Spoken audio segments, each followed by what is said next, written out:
Hey, hello everyone. We are live. Sorry for the delay. I just had to fix some ID issues with the mic. Yeah, just got back from the record show today. Montreal Record Show, the Foire au Vinyl, as we say in French. And yeah, I just had this ID. Salut Perplex. Just had this ID.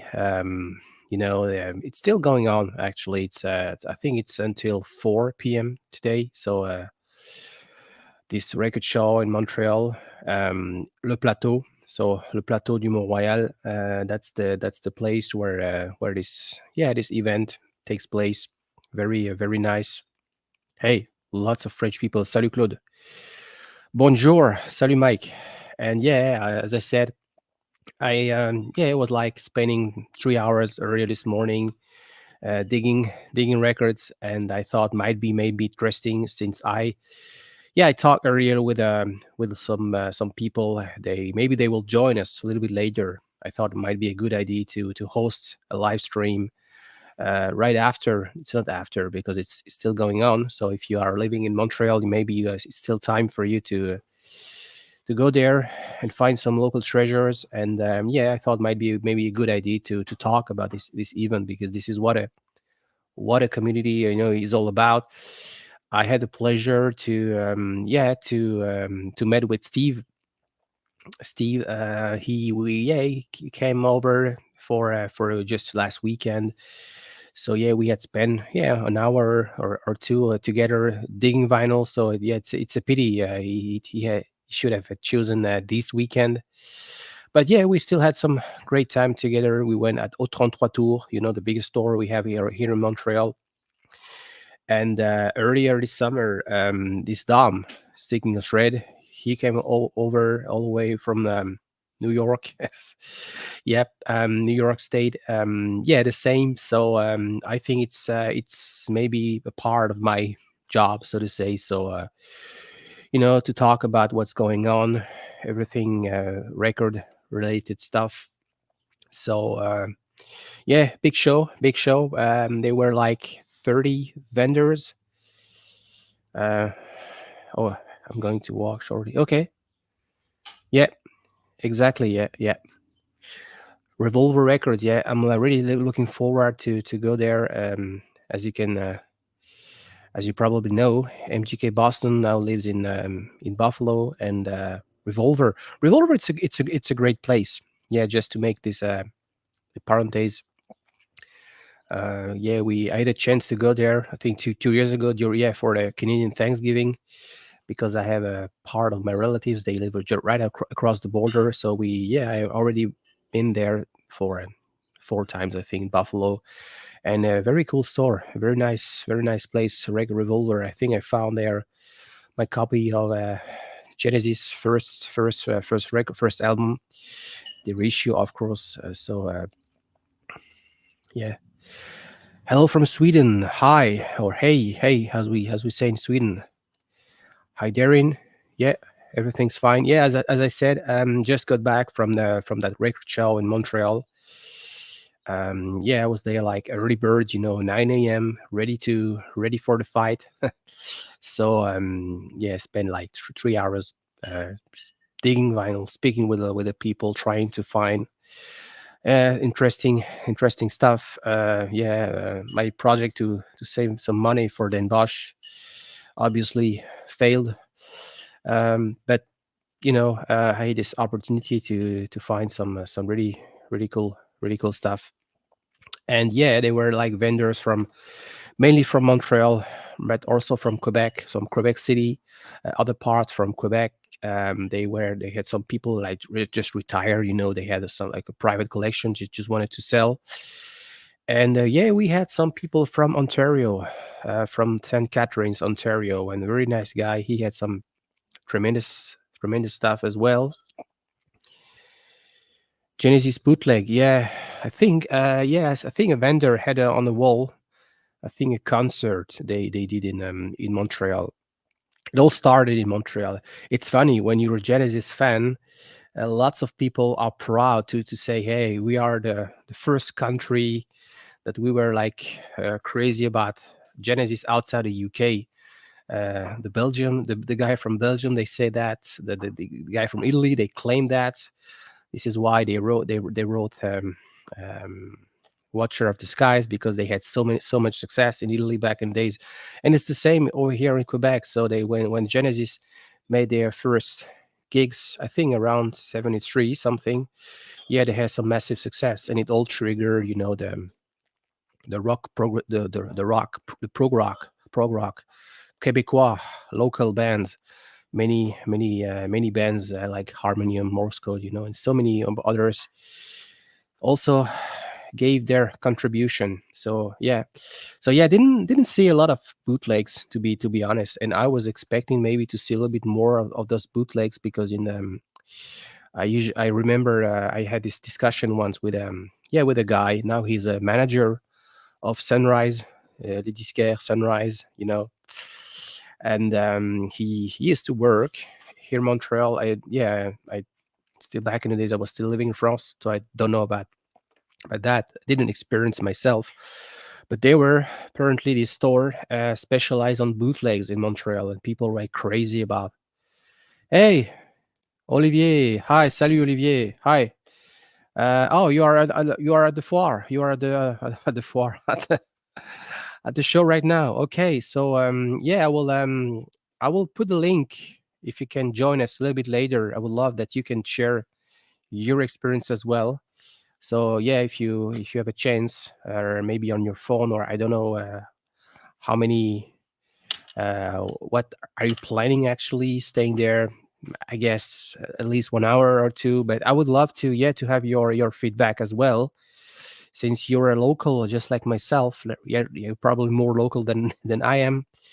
So yeah, Olivier, don't hesitate to swing by afterwards, or whenever you have a chance. Bonjour Bruno. Bonjour, bonjour. And yeah, so this store, bootleg, very interesting, and people like were like really crazy, because back in the days I had the feeling it was not about the OG press. Back in the days it was about the bootlegs. You were like a collector of records. You were like a completist. You needed a bootleg of your favorite band. This is what my feeling. You can maybe deny, or maybe you can say I'm completely wrong. And yeah, they were at the store on St. Catherine's, which is the main street where you find all these stores, in downtown Montreal. And yeah, people were like really crazy, were like spending lots of money, like on casino, because it was just like sought after stuff back in the day. So it's really funny.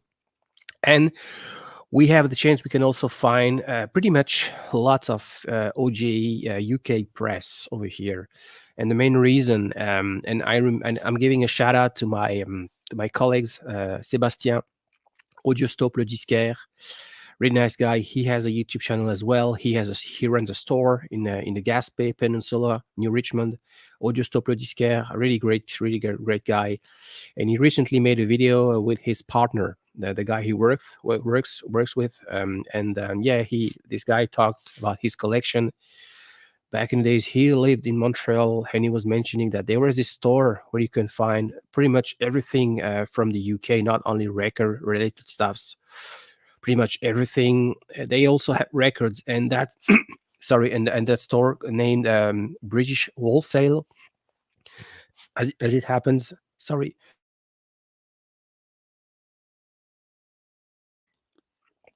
about that. As it happens, I found a record lately, and on the inner sleeve they wear this sticker with the old, doesn't exist anymore.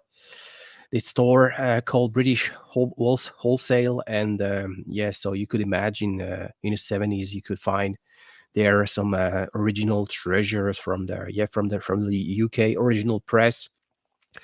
The Strobes, they had quite a success over here. So yeah, I could find pretty yeah. So I'm still building up my collection, and I found several of their albums in British in the UK press all over Quebec. So probably the reason why you can pretty much can find pretty much easily all the stuffs. But hey, I will maybe put a link. So as I say, we won't be talking about the fair unless people went there, just like myself, just wanted to talk about it, no problem. So that's the link.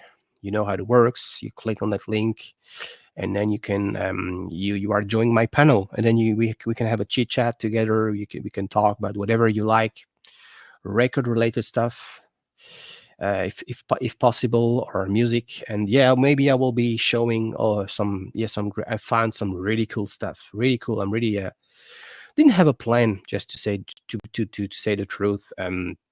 I was expecting to find one on the other reference, but yeah. Claude, Claude Rizzo, fellow member of the French vinyl community. Most of actual repress are bad. I prefer OG press. Yeah, I do prefer OG press as well. You know, when it fits my budget, when it's pretty, when it's not that hard to find. Um, yeah, when it's something like very common, you won't have to wait for 10 years to find a copy, and it doesn't cost an arm and leg. Yeah, I often compare. You know, we had that discussion with jazz or classical music with friends.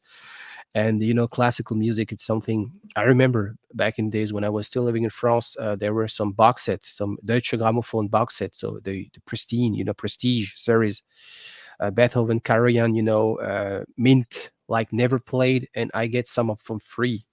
Yes, you got it right, I get it for free. So never played because no one wanted that, so for free.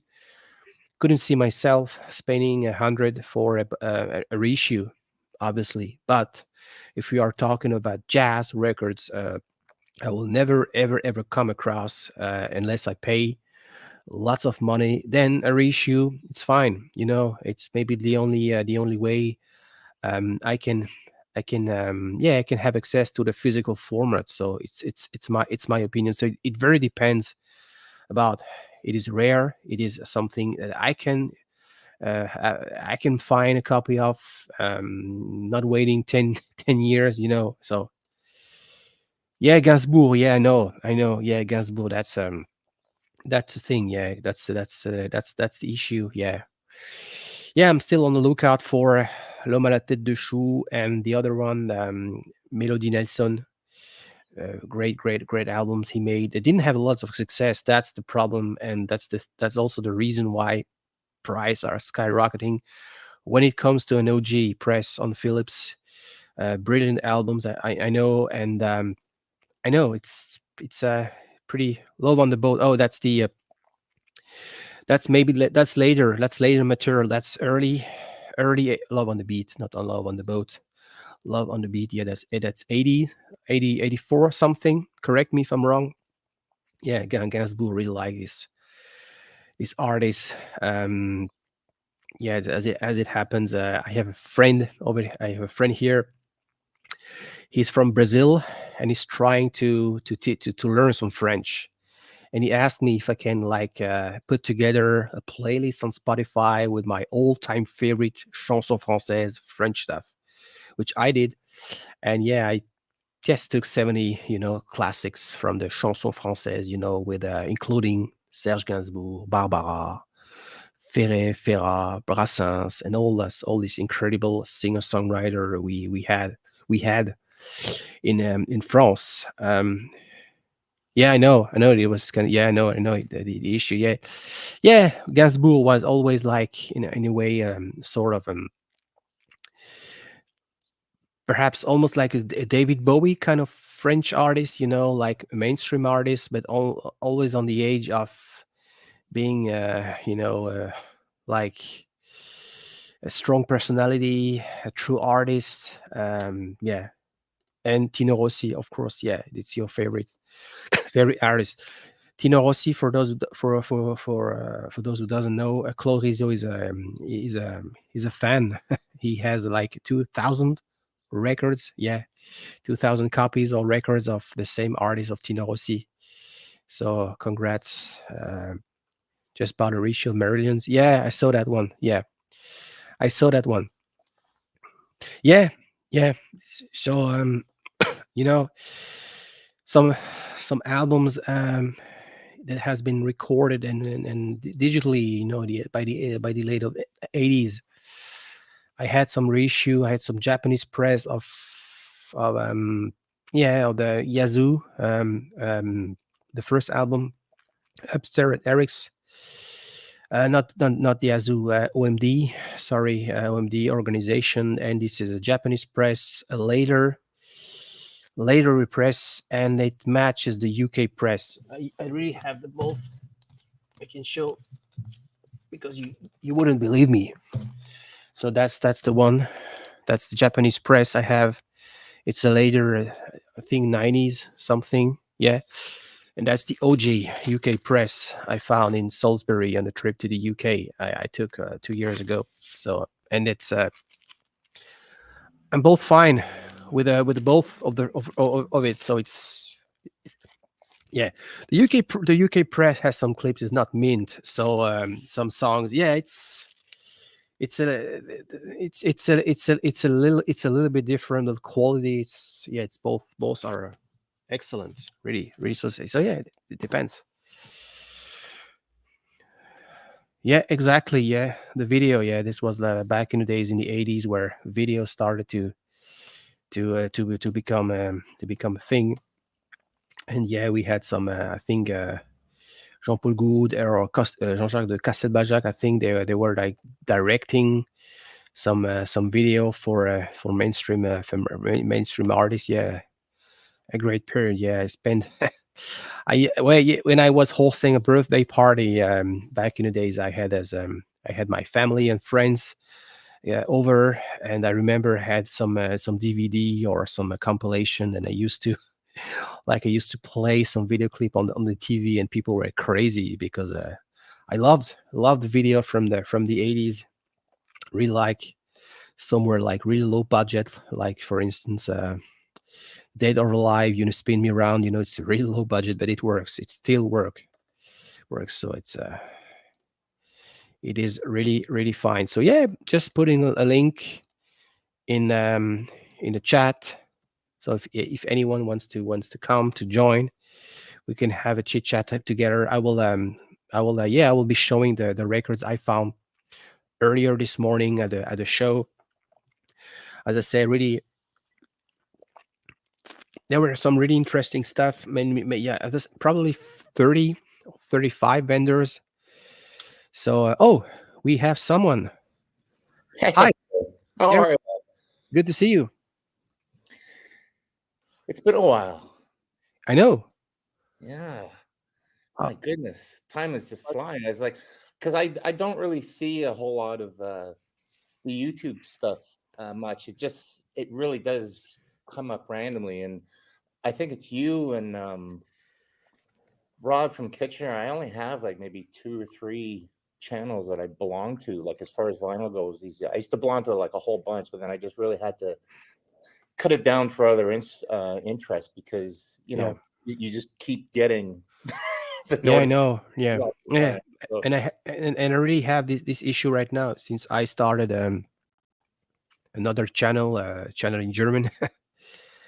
And yeah, I follow follow the German vinyl community, yeah, North American. It's lots of people, lots yeah, of people. it's amazing. It really, really Yeah. is. The one I was gonna say, I jumped on because I wanted to tell you. One of my friends, he's kind of like my local music guru, if you will, and he had a he had a record shop here in Dundas, and well, he's still at it, but he actually had to shut the store, the physical store down because Okay. it was just getting too much, just customers and dealing with them. And I think he's just at that age, like he's been at it for 44 years. So Yeah. yeah, so he said, enough's enough. So now he just moved everything to his home, and he's working out of his home. But he keeps getting in lots and lots of really um, things that I had never heard of, just like as far as progressive music goes. Hmm. Well, yeah, so it's just really really interesting, and he's great because he'll really. and that's why I latch on to you, because you and I sort of like we share that love for progressive music. Yeah. And my friend Mike is the same way, and he gets in lots of stuff, and it's just you just can't keep up. There's just way too much out there. I mean, just like really obscure Yeah. progressive stuff, like not the mainstream Marillion or Genesis or anything like that. Just the real deep stuff, like from Germany, and especially the stuff from Germany. It's unbelievable, right? That's the reason I'm flying. Not the only reason I'm flying to Den Bosch next month at that big convention, the biggest in the world, Yes, obviously. right. And yeah, Krautrock has a special place on my want list. Krautrock, the stuff from Germany, yeah, especially. Yeah. Anyway, I just wanted to jump on and say hi. I haven't spoken to you in a long time. I Yeah, did reach pretty out, good.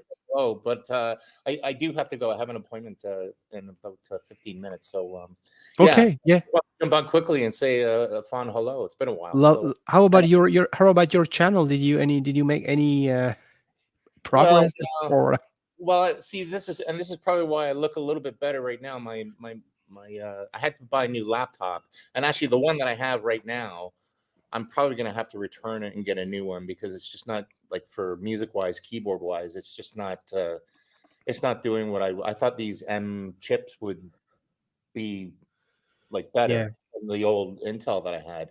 yeah, And they are better, but I'm finding that it's still lacking, because it's like this thing only has like 8 gig RAM, and I'm used to 16. So yeah, it's really weird. So yeah, so in answer to your question, yeah, I mean, I have the Tony Banks thing that's up there, but that's it. I might expand it. I've been really thinking about that. I should, because I have lots to share, and especially now with the keyboard stuff, my studio is almost set up perfectly. So then I can start getting into not just the vinyl, but sound design and keyboards and stuff like that. So yeah, hopefully it'll. I think I might do it. I'll probably do it like probably in the beginning of the year. There's a few things I want to sort of set up before I do something like that, yeah, just sort of test the waters. But yeah, I'm yeah. sure it'll. Whenever things are become like reality, you Yeah, can yeah. can I'd love to come have you over. on if I ever do a live stream. I'd love to have you Yeah, on. It'd be great. yeah, Yeah. yeah. Okay, great. Yeah. Okay, Darrin. Hey, nice to There see you go. you. Take All the care. best. Cheers. Bye bye. Bye bye. Yeah, very into prog rock, Darrin. Yeah, I will try to meet you whenever I will be in Toronto. I'm planning to go to Toronto. I think, yeah, when I will be back from Den Bosch. Den Bosch is in less than 1 month. So, yeah, lots of things on the go for me as well. Yeah, I'm having a big change in my life. I will be more talking about that in next weeks, of course. So yeah, life is very busy over here in Montreal. So yeah, so if anyone wants to join, now we have like 11 people. Welcome. So yeah, this is for those who just joined. So this is 13 people. Hi everyone. So yeah, this is not an impromptu. I wanted to do this live stream since I got back from the not from Den Bosch, from Montreal Record Fair, still going on. So if you live in Montreal, you can still have some time just to swing by or to spend some hours digging vinyl. And it's the perfect. That's exactly one of them was my motivation. Darrin was talking about his friend. He had his brick and mortar store. He had it shut it down, and yeah, they were quite a few of these vendors. They didn't have like a physical store. They kept everything on the basement. They only sell online, and it is perfect because when such events takes place, this is the way you have. This is an opportunity. You have to. You can buy their stuffs without being engaged with their homepage, shipping costs and everything. So yeah, within Canada it's not that bad, but now I recently bought some records from the US, and yeah, it's yeah, if I can avoid those shipping costs, it's better. And I live very close to the border with Vermont. So whenever I get a chance, yeah, I'm trying to take a trip, to the other side. Like to go to the city in Burlington, Vermont. They are also a couple of record stores. And oh, by the way, they in Burlington, I think, yeah, there is this record show tomorrow. Yeah, yeah, exactly. Yeah, I took a quick trip one day there 2 weeks ago, and yeah, I noticed in every store they had a flyer, brochure, poster announcing this record show, which will take place tomorrow in Burlington. Yeah, in I think in a bar, it's called Nectars or Nestar something. I have to. Salut Joe. Salut. Hi. So yeah, so this is buzzing. It's a good time for a record show, record fair, and here in Quebec, not too far from here. I think next week in Saint Hyacinthe there is also another one which will be held. Exactly. So yeah, just put a link in the chat. So if anyone wants to join, feel free. It's an open discussion. So I will be talking about the fair. I will maybe be showing some records. Let's start with just waiting that we have maybe few more people. Oh, now we'll have like 5 people watching. So as I said, it's yeah, I think it's important to talk about what happens locally, because I feel a sort of disconnection between we, the vinyl community, the people. We mainly have YouTube channels. We talk about our passion for records. We discuss about, hey, this is the stuff I found last month. This is the new copy I got. Blah blah. And those the actors, the vendors, the stores, the people who are part of the local, supplier chain, so whatever you may want to call it. And yeah, I had this discussions early this morning, and I was like asking if, hey, do you guys follow uh the vinyl community or the people? And yeah, no, to be fair, not a lot of those vendors, those people, they went there, they know about our existence. And I think it's a pity, because yeah, we share a passion. We have something in common, the love for record. And last summer they were lots of tourists. I saw lots of tourists, floating in Montreal. And by making such live stream, maybe other people will you will maybe be aware, because next year, if you have plans, because sometimes, you when you travel abroad, overseas, you don't necessarily yeah, you're not necessarily aware about what's going on, unless you follow, dozens of Facebook pages, or you follow some people on Instagram. It's not easy, to know exactly, hey, there is exactly this record fair, exactly when I will be on site. So I maybe this my humble contribution maybe will help, or will maybe spread the information, about what's going on over here. Because yeah, now I live in Montreal. I moved from France to Montreal. Yeah, almost three years ago. Time flies. And now I'm part of this community of Montrealer, lover of music, record collector. And it's fascinating what happens over here, with all these summer festival, these bands. And I'm trying to support the local bands, uh, like I did on the previous video. For instance, this is a local band called Dunai and Wadar. What is Dumai? Dunai is a interesting local band.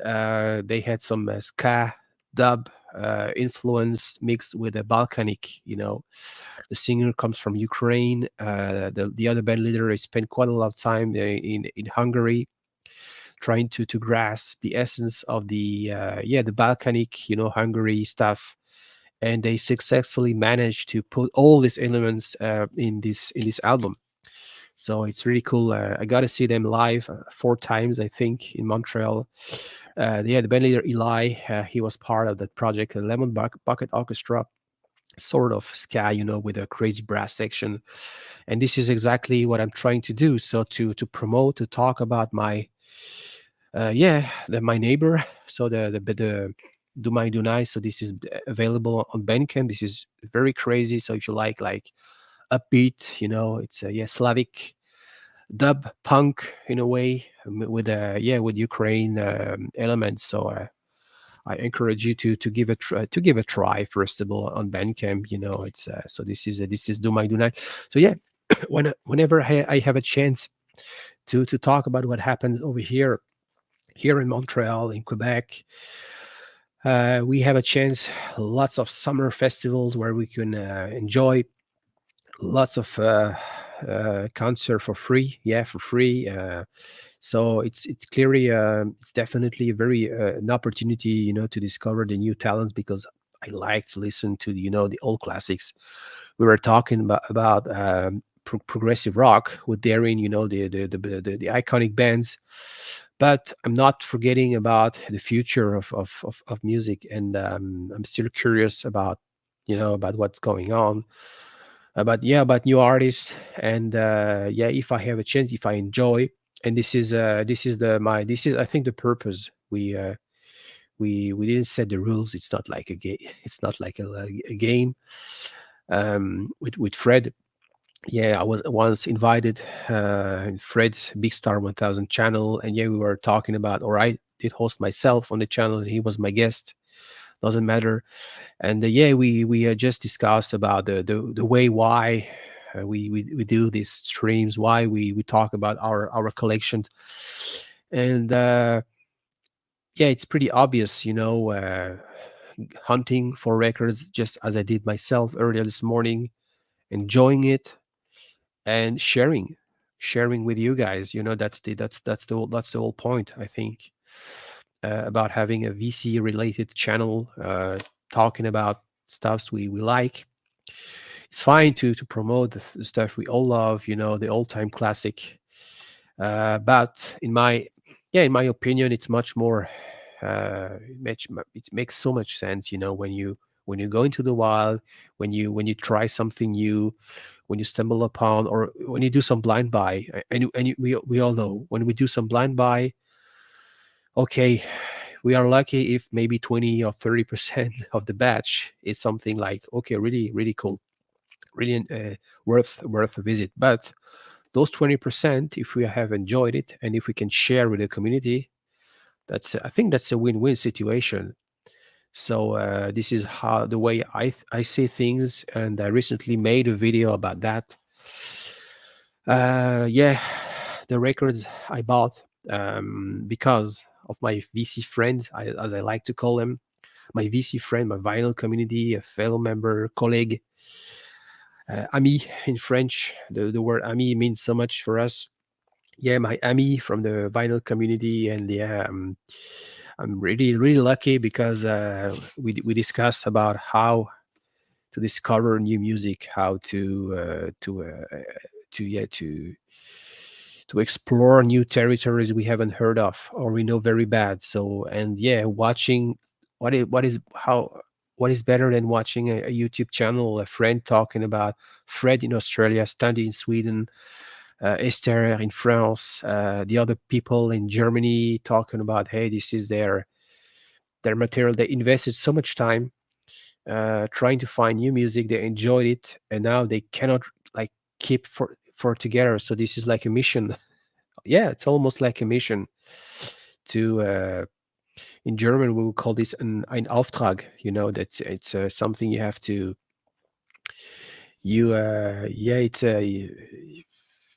It's like, it's not something like contract related stuff, but in a way, it won't be accomplished if you didn't if you hadn't spread information, until the very end. the very end, starting with our interest for music, then our love, sharing, hunting, enjoying, sharing. Yeah. If I were to make some T-shirt, this is those three words that were printed on a black T-shirt, and that's all matter. And I have to say, my favorite channels are the one who maybe have this concept. So yeah, Bruno Marchand, the record Orphée, venant du même rocher. No, I'm not really familiar with that. Saint-Pierre et Miquelon, that's very interesting. That's a small island. That's actually two. It's a collection of islands. I think those are two main islands, and that's that's like Caribbean, or all over. We have like France has that is obviously his national territory, but also like we call this département d'outre-mer, that's overseas department and territories like Tahiti, La Réunion, for instance, and Saint-Pierre et Miquelon. That's the two islands. When Quebec went from France to the British, so Saint-Pierre et Miquelon could remain under the French umbrella. Hey, good afternoon. Bonjour. Bonjour. Ça va? Ça va bien, et toi? Ouais, super, ouais. There's my new house. Wow. Where the party, oh yeah. Yeah. Yeah, how big is the backyard? That's the main question. Well, unfortunately, that's not mine, Romy, but we are looking, pretty much getting close on one. We went to a third showing yesterday. So, okay. In a neighborhood called, if you look up Delaware Park, or Elmwood Village. So I'm walking now into Elmwood Village. These are beautiful. These are big mansions, sort of like the Gilded Age, as you would say. Built late 1800s during the Industrial Revolution. The Erie Canal. Big, really wealthy industrial people would have lived in these big mansions. So, our temporary apartment is actually a mansion that was chopped up into apartments. So it's really cool. Yeah. How's life so far in Buffalo? There's a lot of settling in. Patty began her new position back in the spring, but I just began mine 3 weeks ago. So I work in supply chain manufacturing. It's a different industry for me, but I was in medical device for so many years, and now I'm back into this place. They do. I think you are an engineer, Romy, no? Kind of. So they do pneumatic hosing for trains. Yeah. So I'm buying all the raw materials. So. Okay. Yeah. Okay. Yeah. So when you go into the factory, it's dirty because there's a metal shop and all of that stuff. So it's far different than medical device where everything was meticulously clean. The grade of accuracy required is not the same. It is not. No. Yeah. So I wanted to ask you, Revolver Records. So speaking of music, right? They have 4 locations, but they are closing one of them. The one I'm going to is in Elmwood Village. And on Black Friday, they're going to be having a grand reopening because they're moving across the street. It will be 2 full floors. Okay. Wow. But which location did you go to? Do you recall? No, I had the business card, the calling card. The one you had in your main cave. Yeah. Not remember because my family. Yeah, I took this trip 2 years ago to Niagara to see my relatives there, and we had spent an afternoon something in Buffalo, and you went there. I remember that store, and this is where I found that record, but I don't remember where exactly. What was the record you got? Yeah, that I will show you. Oh, don't have here. No, I don't have here. I have in the other room. Okay. That's the very first Genesis album. Oh, the Not very first. the very first, not the Trespass, the one they made when they were at university, and it's Yeah, it has several different covers. I only have a CD copy. My yeah, copy. I think it's called From Genesis to Revelation or something. Revelation. Yeah, that's the one. That's the Yeah. one. Oh wow! Car accident. Oh shit! I heard that. Wow, he ran right through a red light. Holy moly! Yeah, All right, yeah, I'm gonna get going. A lot of action here, Romy.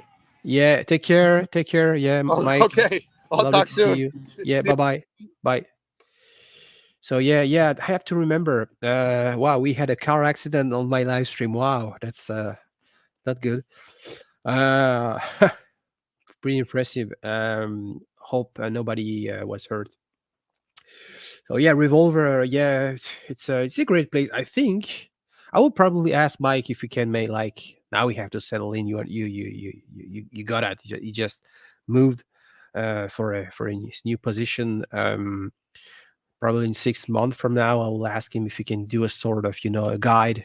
Just like I did. I think it's still works. This video, the one I made, my 10 favorite record stores in Montreal. So it helps really the people, tourists over here to organize, their trip. Hi, Morten Astad. Hey,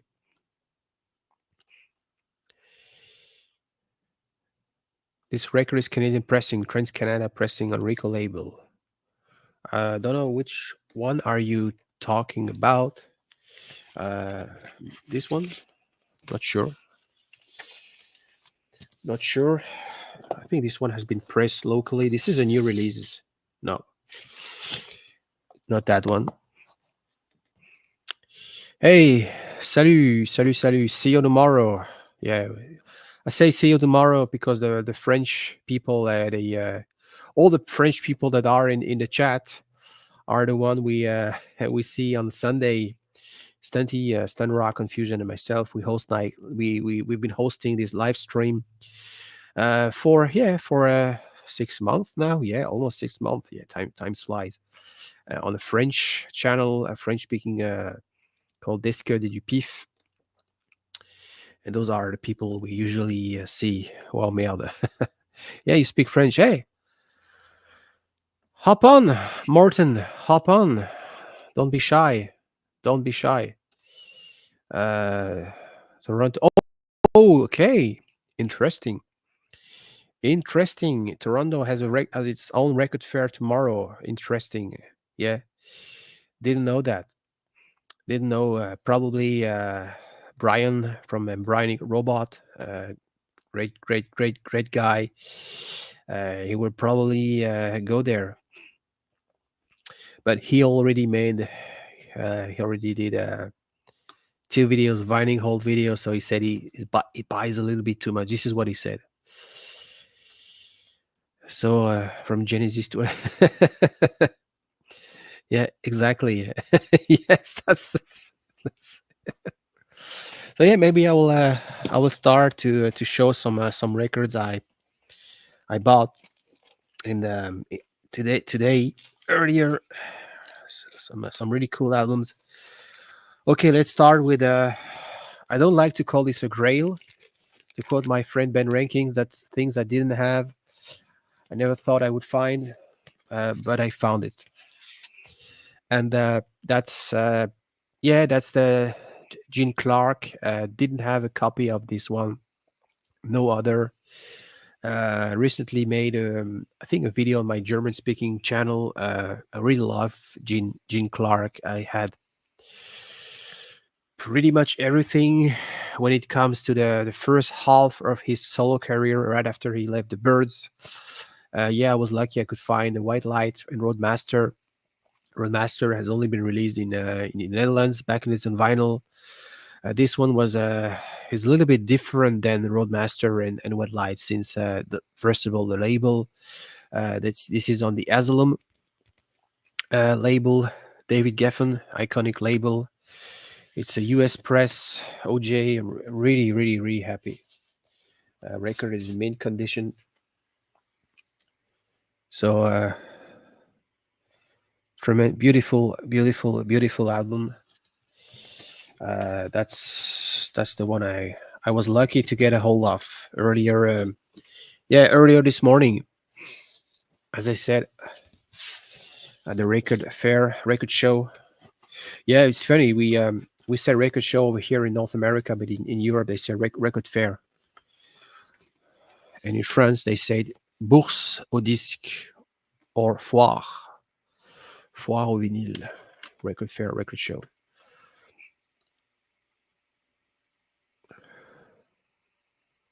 Minuscule et petit peu.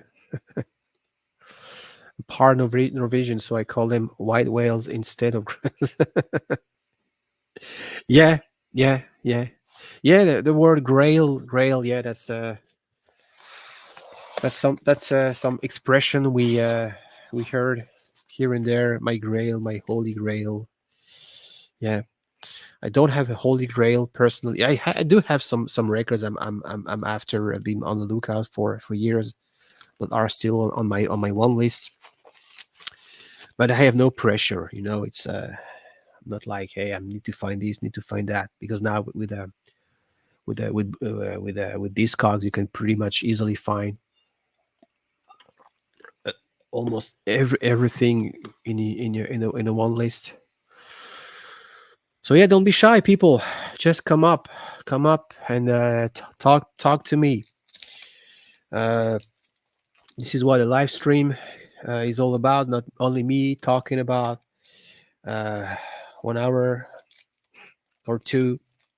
Yeah, we will probably be doing another hour together.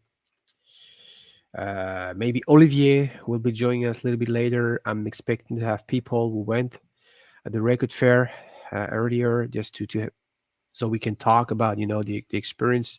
They can share with us the feeling. So how big is that? How big is that? Will you go there? OJC's that fair. I know Brian last year he was mentioning a fair which is held, I think, in an ancient church, something not too far from the neighborhood. I don't remember. Well, not exactly downtown, but not that far from Young Spadina, CN Tower, all that district. Maybe a little bit further. I don't remember. Is that the same? Is that the same in an ancient? Yeah, in an ancient. I think in an ancient church or a cathedral or something. Not cathedral, but I know Toronto is pretty. It's a huge city, and I really like to go there. Oh, okay, yeah, 15. Okay, so smaller than the one we are having today in Montreal, I guess. Yeah. Okay. Yeah. Yeah. It's the first time I missed the one. I'm talking about the one in Montreal, and I missed the one that last year. I think I was on business trip abroad, so I missed that one. But it's funny. It's a guy from Ontario, Record Hound. Record Hound. It's a great guy. He has a channel and he's pretty much active. I see him chatting on every live streams, and he's the one who he mentioned me, because I don't have any Facebook. So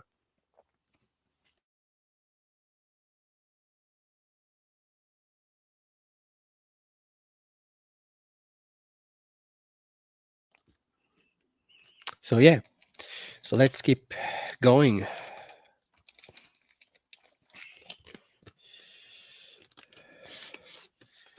That's the other one I found, the same vendor.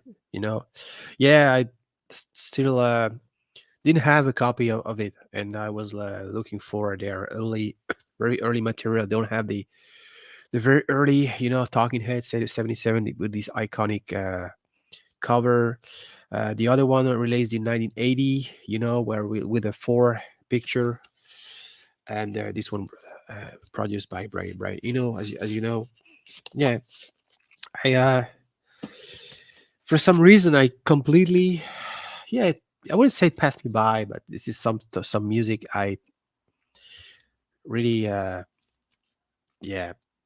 I'm not sure. I'm not sure. I was like more focused on maybe UK bands or disco stuff from that era. I don't know, or post punk. I don't remember, but we often talk with Fred, and it must have been a great time to live in New York at that time, with all the stuff that was happening in all direction, all the genres. It was like buzzing. So, hey, Klaus, hello, Klaus, fellow member from Germany. So yeah, this one and it's a US press. It is a US press. So I found this earlier this morning.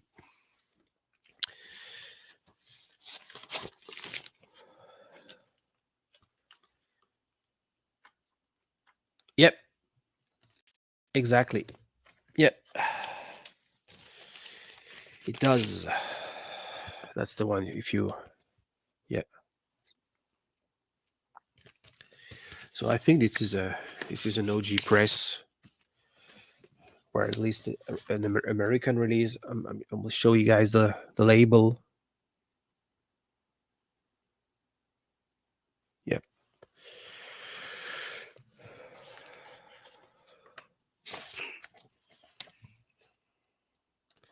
Hello. Klaus and myself, we talk German because I speak German, so we talk German behind the scene. And you are following my German speaking channel, Klaus, Klangwellen im Orbit. So thank you for that.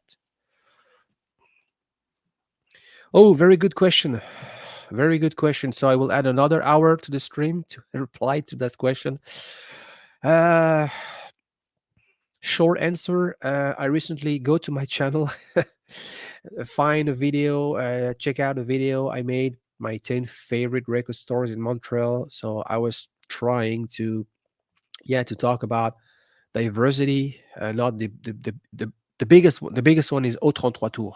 So AUX 33 RPM. So Au-33 Tour. That's the biggest place you will find.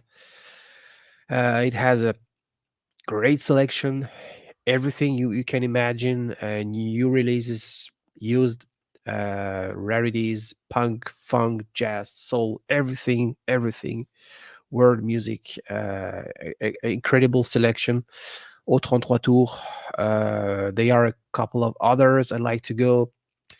Beatnik Records, Frisson, which is very close to Au-33 Tour. Lots of metal, French, prog, psych.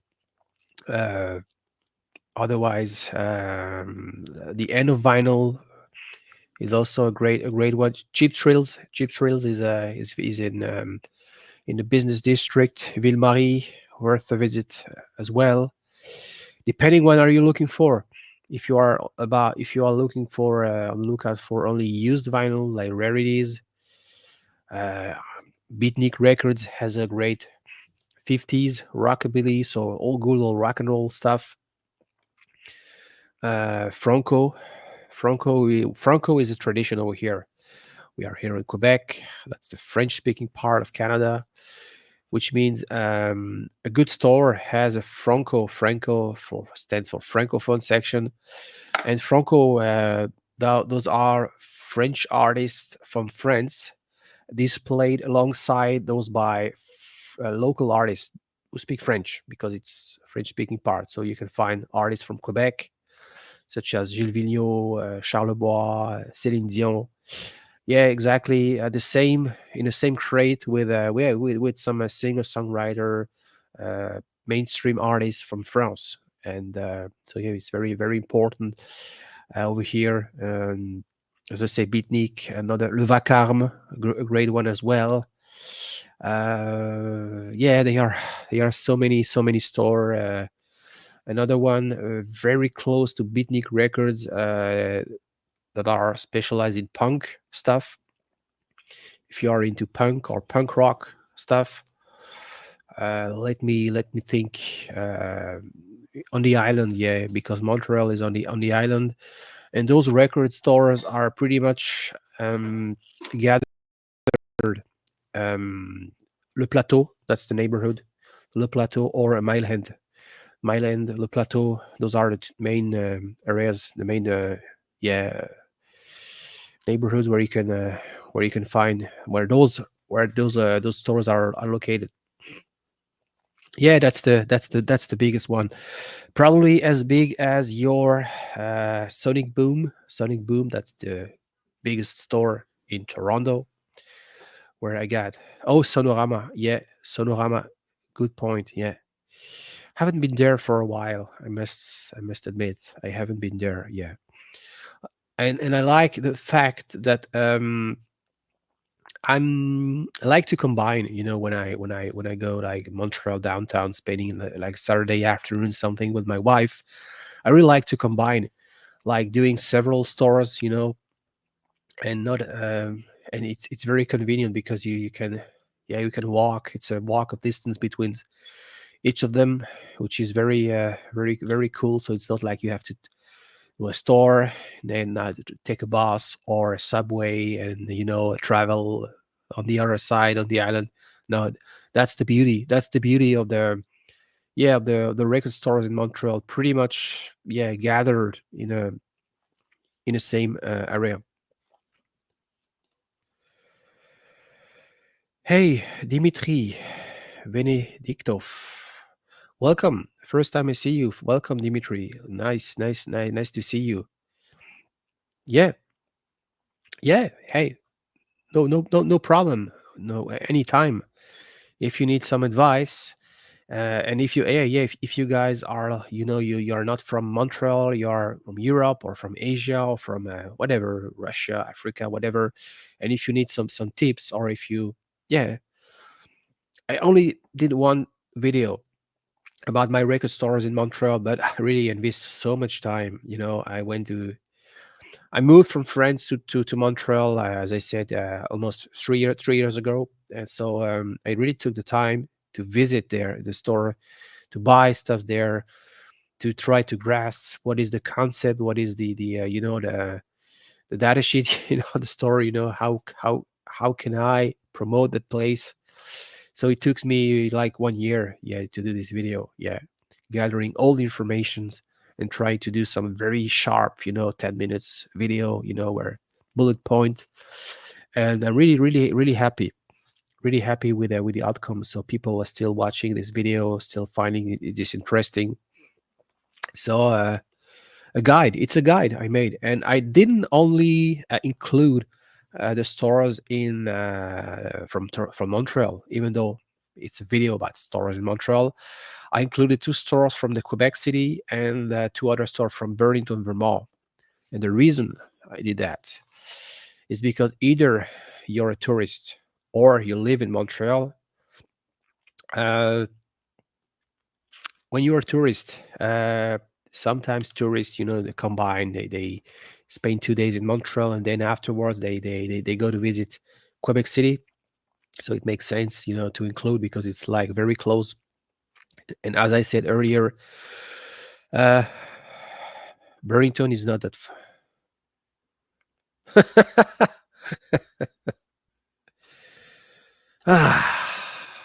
Yeah, yeah. I need to practice my German accent, Stunty.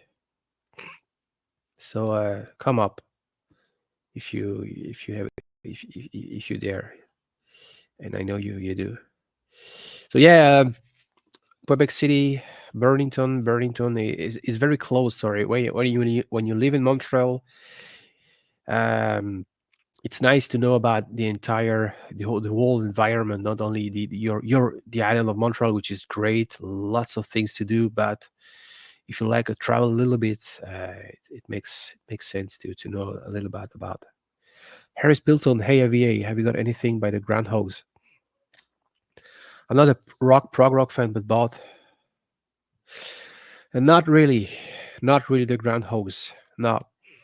The only album I got so far in my collection, that's the Blues Obituary, the classic 1969 sort of blues, very great blues album. And I found this Au 33 Tours, that store in Montreal.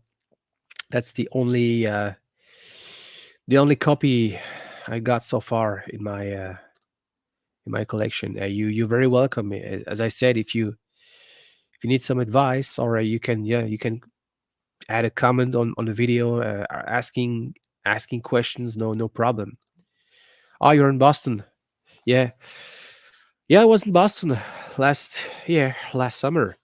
Yeah, Mike, you probably Mike just popped by 20 minutes ago, and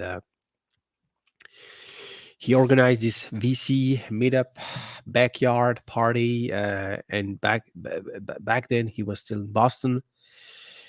So yeah, I just took the opportunity to visit the city of Boston, the old city, really pleasant city. I went to to a couple of stores. I didn't find anything though, but it's interesting. Oh, hey, bonjour. Hello. How are you? How are you? Are we talking English that way today? This way I will. French accent. That's what you Yeah, want this to way. do. No, I don't want to lose my 16 people who are watching. No, I don't want to. Yeah, I'm pretty happy. I was expecting a little bit more people. Like when earlier this morning in Montreal and at the fair, Shame on them. Shame on them. No, it's fine. It's as I said, it's not over. So I think it's up until 4 p.m. Right now. It's 2:37 p.m. So, but as an early bird, I think you were in Stockholm at the fair. Yeah, yeah. I didn't do the early birds because um was only like 2 hours plus the show had been open the day prior for professionals. Yeah, Professionals. Huh? yeah, professionals. Yeah. No, they charged $15 for the early bird. So the first hour I think that's fine. yeah, it's That's fine. not too much. It is, yeah, and it was good because from 10 a.m. so 1 hour after was free entrance, and at 10:30 was crowded. Was really hard to access to the crate. Not impossible, but they were lots of people swarming like flies. Yeah, and I'm just showing the one I bought. This is a Fred Big Star. He mentioned that this is a reissue, and I think you discuss about this one. I think, or maybe I may be Yeah, mistaken. that's happened. Yeah. So I don't remember. We do lately. We have done quite a few of those live streams on your channel, or Fred's channel, on our French channel. I don't even remember who talked about what.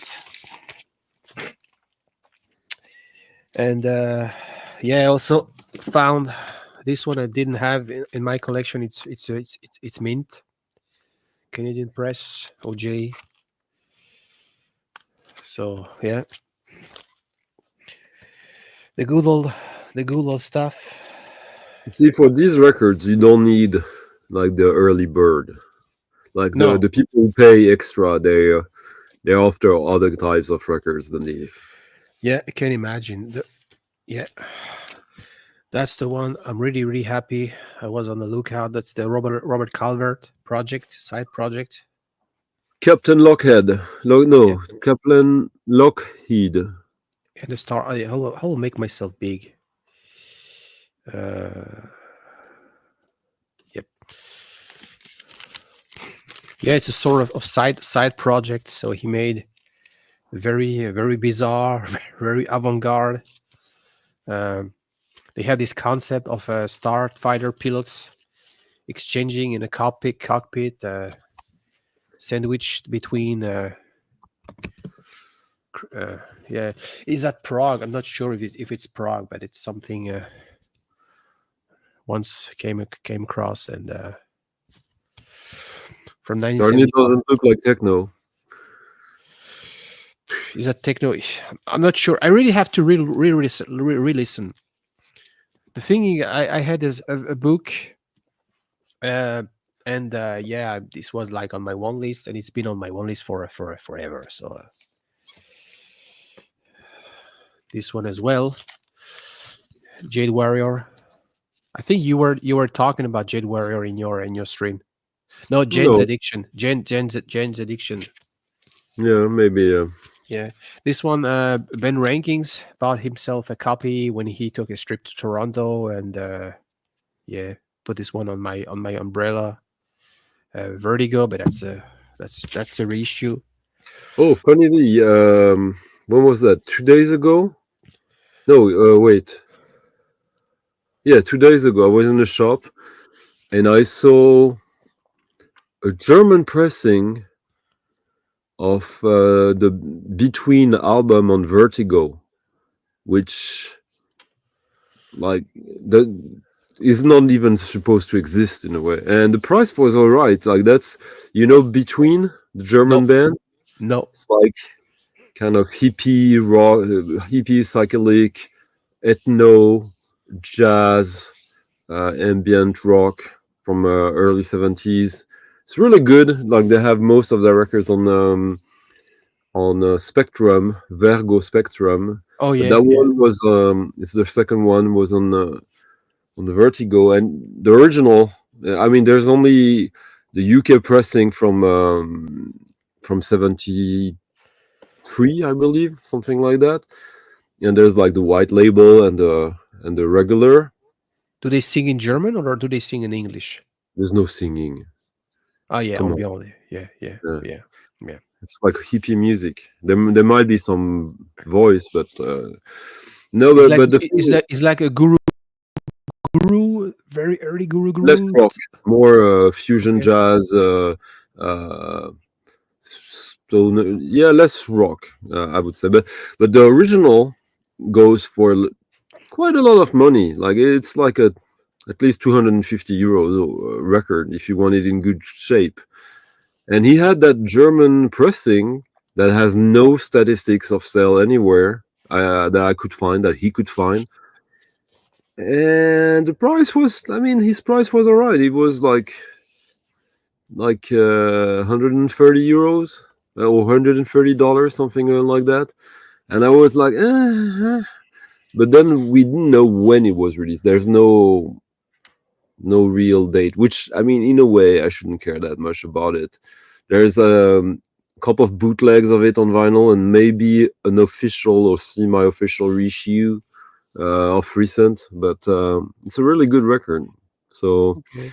Yeah. but unlike you, Romuald, I'm trying to be careful before the big trip. Yeah, I know. Yeah, that's probably the right thing to do. Yeah, but yeah. I mean, unless it's an obvious great deal or something that is like less than $30. No, I'm just boiling myself up for Den Bosch. Yeah, it's you're probably right, Stunty. But what I'm looking for when I'm in Montreal, the things I'm after are not the same when I'm in Europe. I will never buy a rarity krautrock at Au 33 Tours because it's only for tourists. Price is a little bit higher, so I know where to buy what. When Au 33 Tours, it's good for to buy stuff that is kind of under the radar, that is difficult to find because they have a lot of stock there, so they will have some stuff. For instance, I grabbed this record, and the minute I grabbed that one, there were a lady behind myself. They said, "Oh, will you buy it?" I say, "Yeah, I will buy it." And I pay $45 Canadian dollars, so plus tax 45, which is probably let's say 32 US. They have the very same copy, very same condition right now au 33 Tours, but they sell it for 75. And is because it's in the rarity crate. So, and they have no problem because tourists will be buying it eventually. and we discussed with that lady, and say yes, yeah, you're right. So, but can you listen to records at the 33 Tours? Not sure. Never asked for. They don't have a booth for listening booth. No, they sell used vintage gear at the back of the store. They had a very decent section of turntables, gear, receiver. But if those are for for a trial, not sure about that. Good question. Just I don't know. Yeah, Probably. From my experience dealing with some Montreal sellers on Discogs, they are they are the most paranoid I've encountered. Yeah. Was I unlucky, or really obsessed about are you trying to scam them or blah blah blah? Extremely careful, and but in a way that is borderline unpleasant. Okay. When you try to bargain a little bit much, or when you try to bring the price a little bit to not too necessarily low, so one time I remember the record took an abnormal time to arrive, so while I was waiting for it, I messaged the guy, and he was instantly suspicious of me trying to pull something, even if I had 100% positive feedback and stuff like that. That happened 3 times. Yeah, people are maybe suspicious about scam because that happens all the time. I get every day some weird calls because it's a poll, or it's supposed to be the NRC, the National Canadian poll, whatever. Yes, and I know it's a scam, so I hung up immediately without even asking or trying to talk to the person. Yeah, but I don't know. Canada Post is terrible. Yeah. Yeah, that's true. Yeah, the first copy I bought through Discogs. The guy was located in Montreal, on the North Shore. I'm on the South Shore of Montreal. Montreal is on an island, so I think 100 miles away from here. And it took maybe 2 weeks the record to get there. And I bought at the same time something from the UK, and within 4 days I received the package. But it wasn't through Discogs, and I'm sure through Discogs. I think the Discogs keep the money, or it does. I don't know how it works. No. Okay, yeah. No, Discogs doesn't see any money. They get basically Discogs gets paid by PayPal. Okay, yeah, because the shop I'm mentioning, UK, that's Flashback Records, and I don't go through their Discogs page. I order directly from their Hey, Elliott. Salut, Elliott. Salut, Elliott. I see a lot of people I've never seen on my channel, so welcome, guys. I will be putting a link if anyone wants to join. You see what he did here? The name, come on. It's not a real person. Oh, yeah. Do you understand now? Okay. Okay. Yeah. Okay. Bye. Yeah. Romuald, you need to identify. Yeah. I'm still a rookie. I know. In any sense, collecting records, doing stuff, and those are the one I'm really, really, really proud. I'm really proud. Those are. It's funny. It's the guy. I think the guy was born in France, but his parents moved. He was very, very young age. And what he did back in the days, he was importeur. So he did import, he did buy all that stuff from France. And this was a sort of dead stock. And he had this one and this one. Yeah. Mint copies. French press. One of my all-time favorite rap hip hop band from Marseille, from the southern part of France, which makes a difference for us French, because for the rest of the world it's a rap from France. I don't know if it's the same thing in the US. West Coast, East Coast. Yeah, but like in France, no, wait, because in France we have a very unique, maybe unique, but maybe not. You guys tell us particularity with rap, that we have our like Paris, Marseille, Yeah. which is correlated to football. Like, you are not from Marseille, Romuald. Which team? Which football team did you support? Marseille. See? Yeah. Do you think that if you supported the PSG in these years, would you have been more listening to NTM? Probably. I was listening to NTM as well. NTM and the sector A, sector A. Oh, yeah. Yeah, sector A. Yeah. And a couple of bands from Paris, but I don't know. Because I guess rap music in France is at the very least as much core to your identity than it is in the US. Maybe more. People who are into hip hop in France are like usually only into that. Or there was a big portion of that, and yeah, if you are a supporter of this football team, you would be listening to that band or that rapper, and vice versa. Yeah, but I came from a region neither from Paris, neither from Marseille, and when I was young, we could easily listen to. Okay, we were either for supported Paris or Marseille. Either we couldn't say, "Hey, I like both." Doesn't work. It didn't work, but we could say, "Hey, I listen to rap bands from Paris and I enjoy them from Marseille." No problem. Yeah. No problem. But still, not a problem. But often, like, pretty deep in the identity as well, and like, it wasn't. And see, like, maybe it's a fluke, but in the end, you're listening to your biggest hip hop band was from Marseille, the same city where you support the football team, which you have nothing to do with that city. No, nothing, really nothing.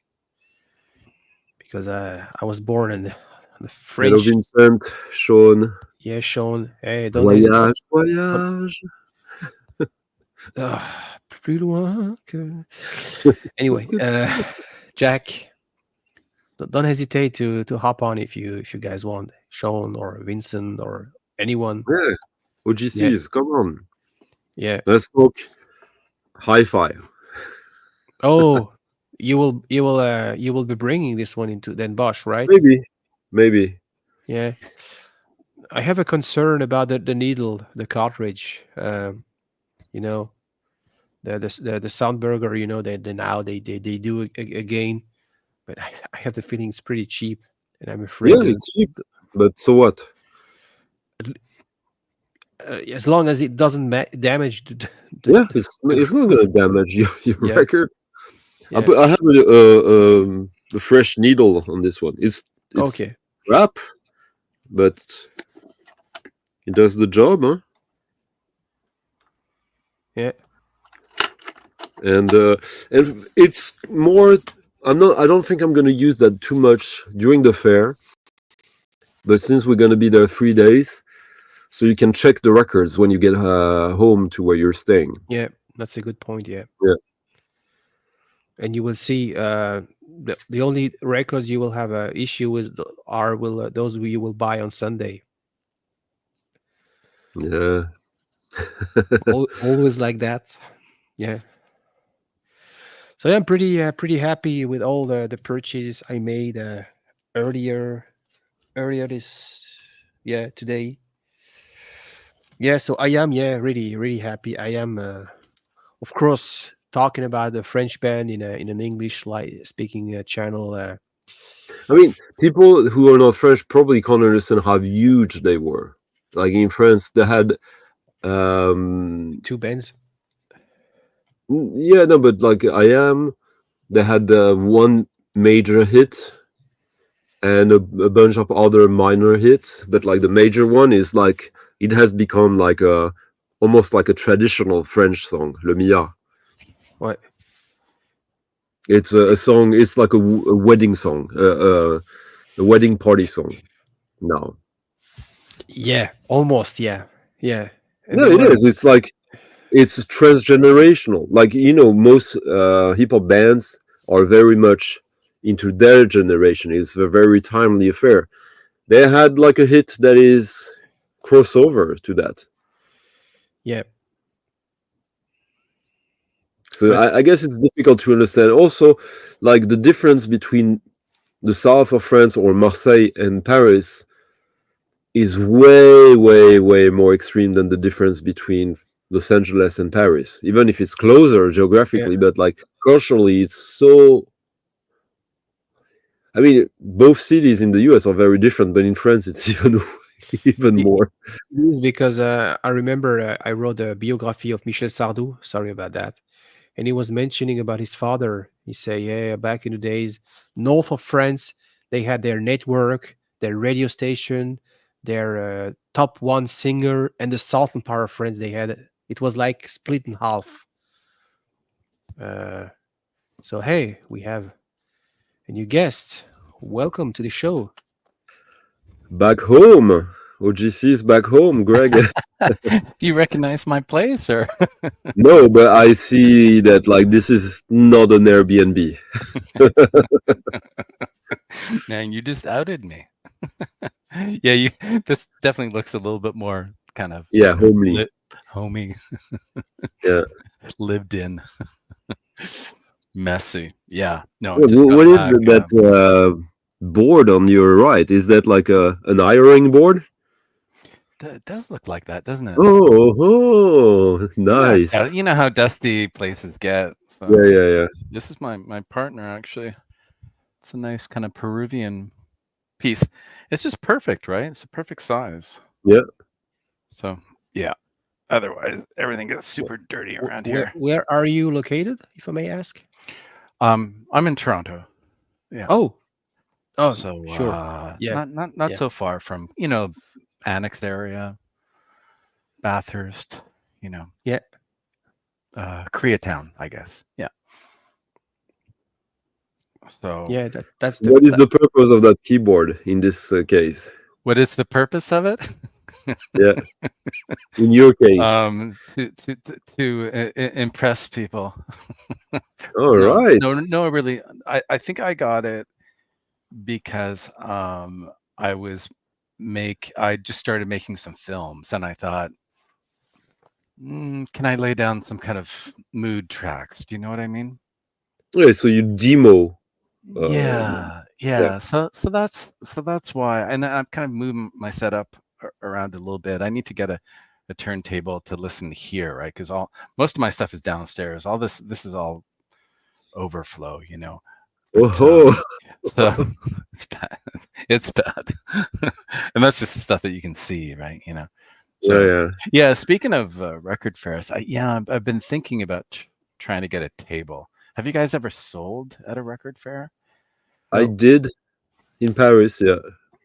And so tell me, what was your experience like? How long ago was this?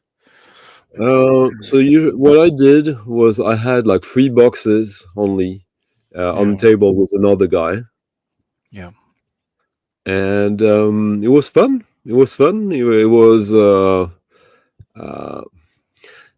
had a little period in my life when I became a record dealer because I had a radio show in Paris and I had lots of guest musicians from the past, mostly who had careers in the 60s, 70s, 80s.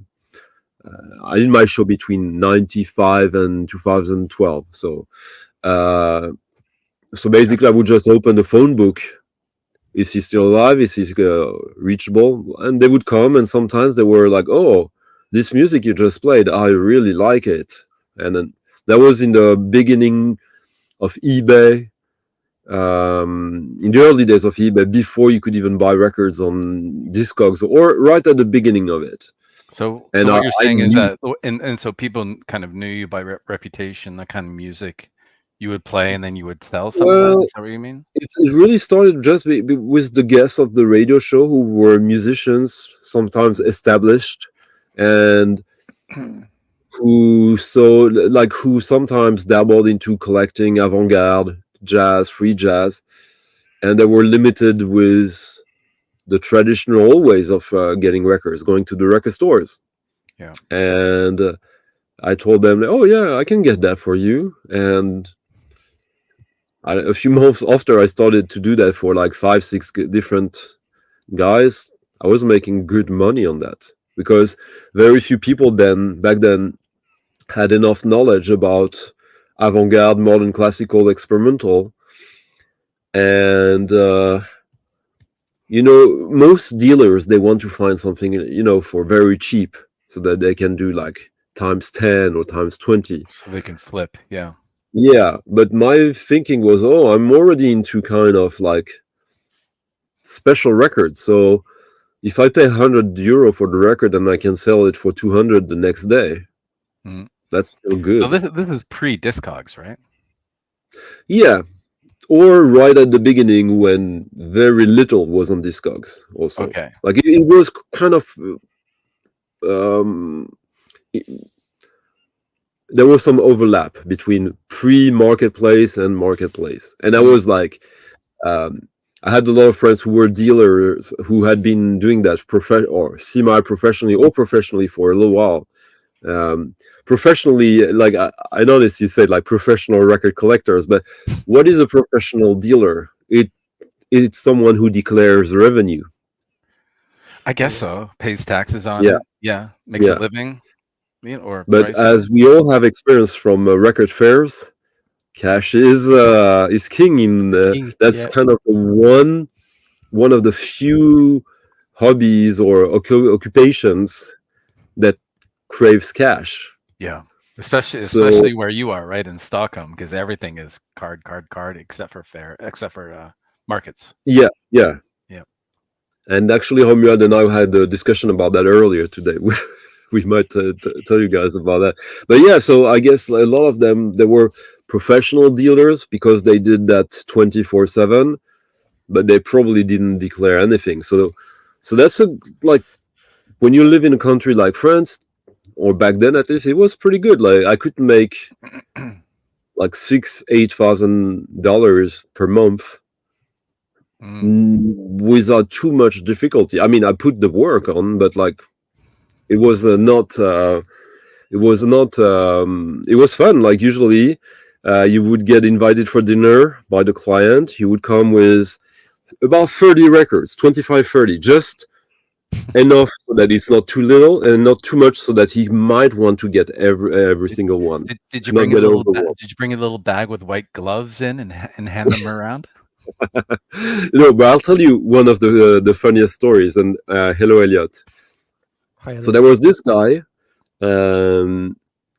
I won't name him right now, but so he's a music. He had a major popular success in France in the 80s, and he's the son of a very famous graphic artist, painter. Oh. Yeah, and he was also an artist. He was a musician and an artist. And one time I remember I go to his place with like the records I think he might be interested in. So we listen to them. He makes a call. Then he cooks us dinner. And then by the end of dinner, someone arrives at the door. And it took him like maybe 5 or 10 minutes. He did a drawing and sold it to the guy to get cash to pay for the records. Because he was such an established artist himself in that regard, who had his own, he had collectors of his work. And he would he would catalog everything he did, but still, it was like, okay, I'm going to sell for about €1,500 of records tonight. So He made a drawing. He calculated the size in regard of how much he thought he was gonna have to pay, and then he had someone who was ready to come to his door to give him cash to get an original drawing. Sounded a little bit like almost a drug deal before you got to the art part. Yeah. It's like burner phone. Yeah, they were totally like in a nice. How long did it take him to make the art then? Less than 10 minutes. Like he was sitting there watching it. Well, he did like pencil and inks and watercolors or stuff like that, and he would do something a little bit not Rauschy, but a little bit like surrealistic. His father was one of the biggest surrealism painters, so yeah, art barter, art record barter, I guess. So that made my job so easy because I knew that fancy. Yeah, well, what made your job easy, right? Because you knew he was always going to have the cash. Yeah, yeah. When I saw that, I was like, okay, this is. I think I got myself a good client, so that's a good job when you got clients like that. But after a while, I stopped doing that just because I noticed that I was spending all my time looking for records that I already knew, that I already had. Yeah. Instead of expanding my knowledge for myself, like I was, and I remember the one time that I thought like, okay, that kind of broke it for me. It was a record by what's his name again?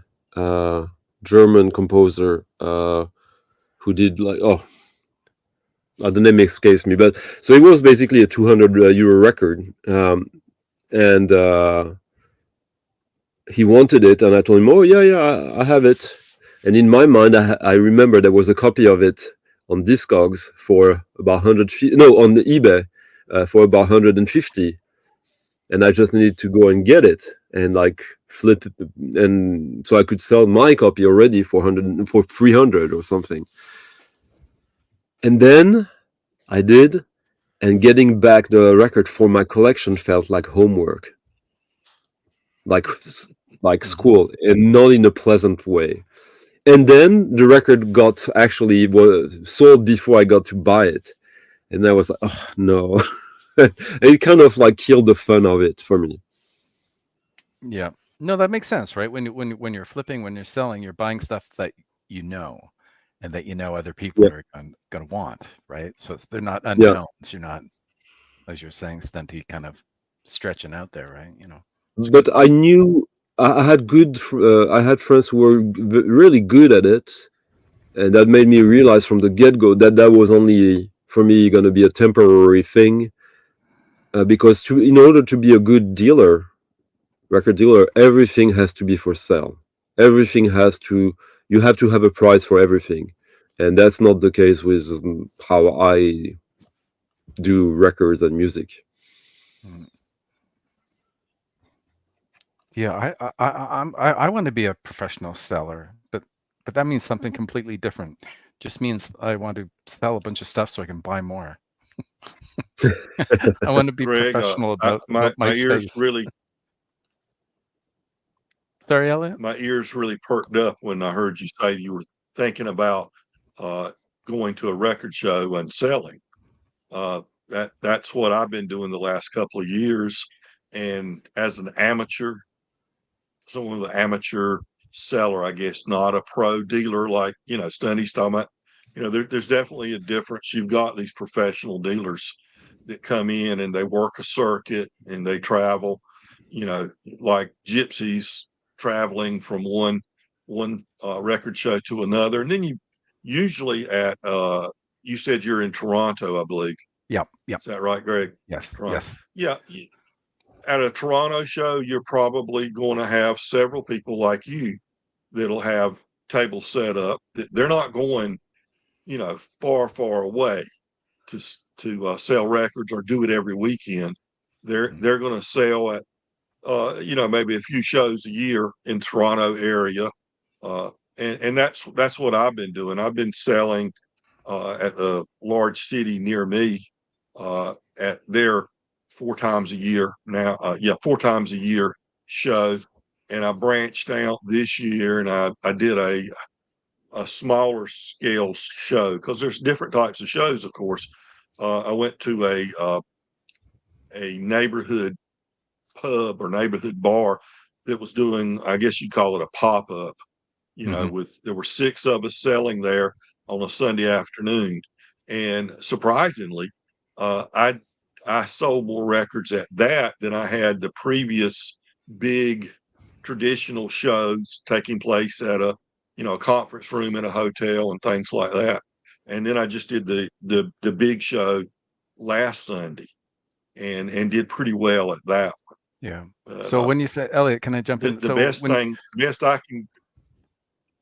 So I was just going to say, so when you say you did pretty well, like how many records you take and how much you sell, like roughly.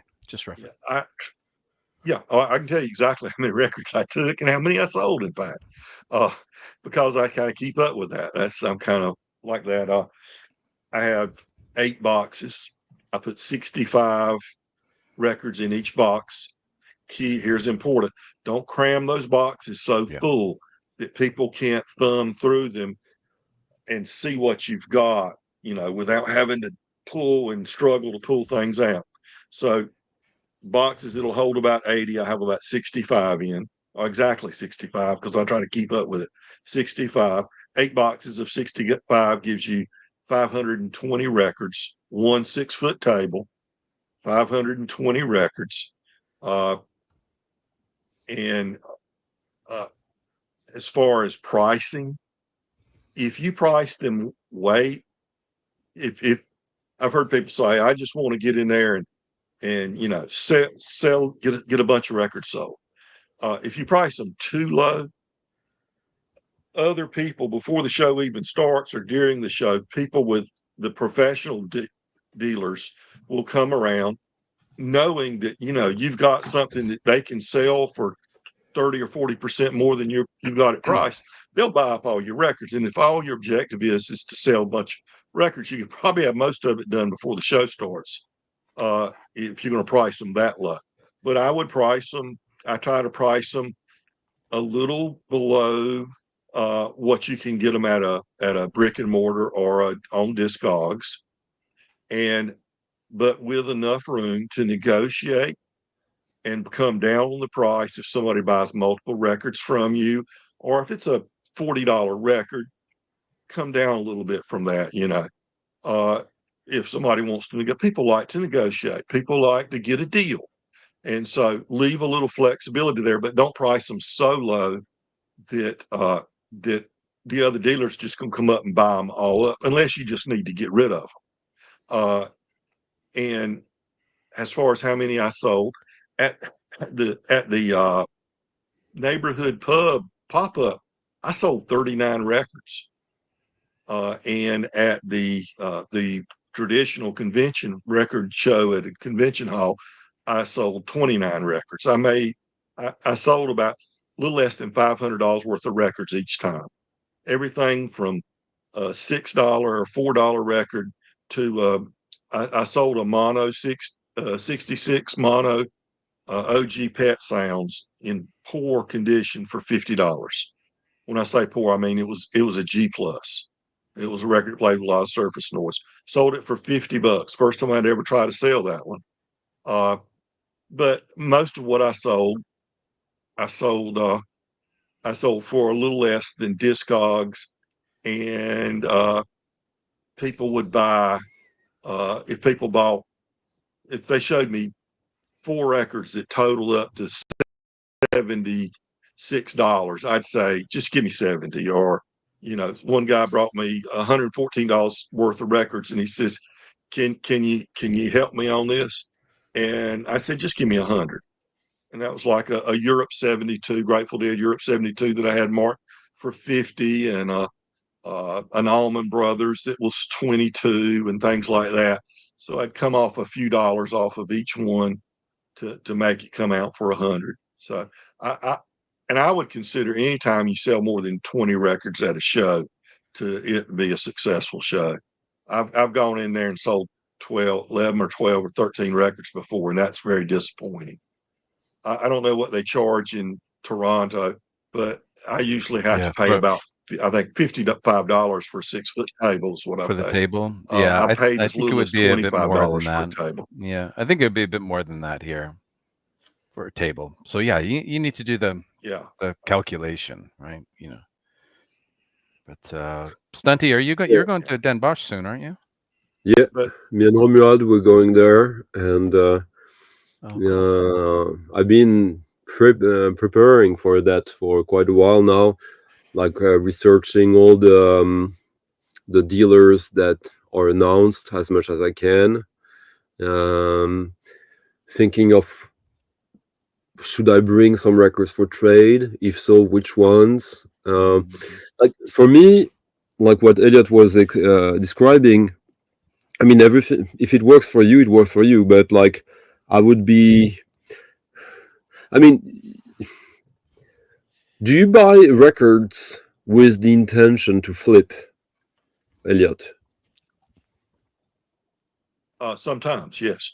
Okay. Yes. Because if you do so, if it's to unload records you have but you don't want anymore, then that's all fine. But otherwise, like I would. Let me say it's a mix of that. I'm culling down my collection. So a lot of what I bring is from my collection. I'm just trying to reduce the size of it. Not really reducing it because I'm taking in records for myself all the time as well. But you're I'm culling down my collection. But you're at rotating. the same time, rotating. That's the right word. Yeah. I went in there and yeah. It's churning the collection some. Yeah. But there are definitely a lot of records I would never sell. You know, I would never sell. You know, that's the difference though when but the thing about most record dealers in big cities, you will go to their place. They have usually either they have like a little apartment where they have their stock, or they have it in their own home. Often it's like that. So you go there, and because of that, everything has to be potentially for sale. Because if you can see it, you should be able to buy it.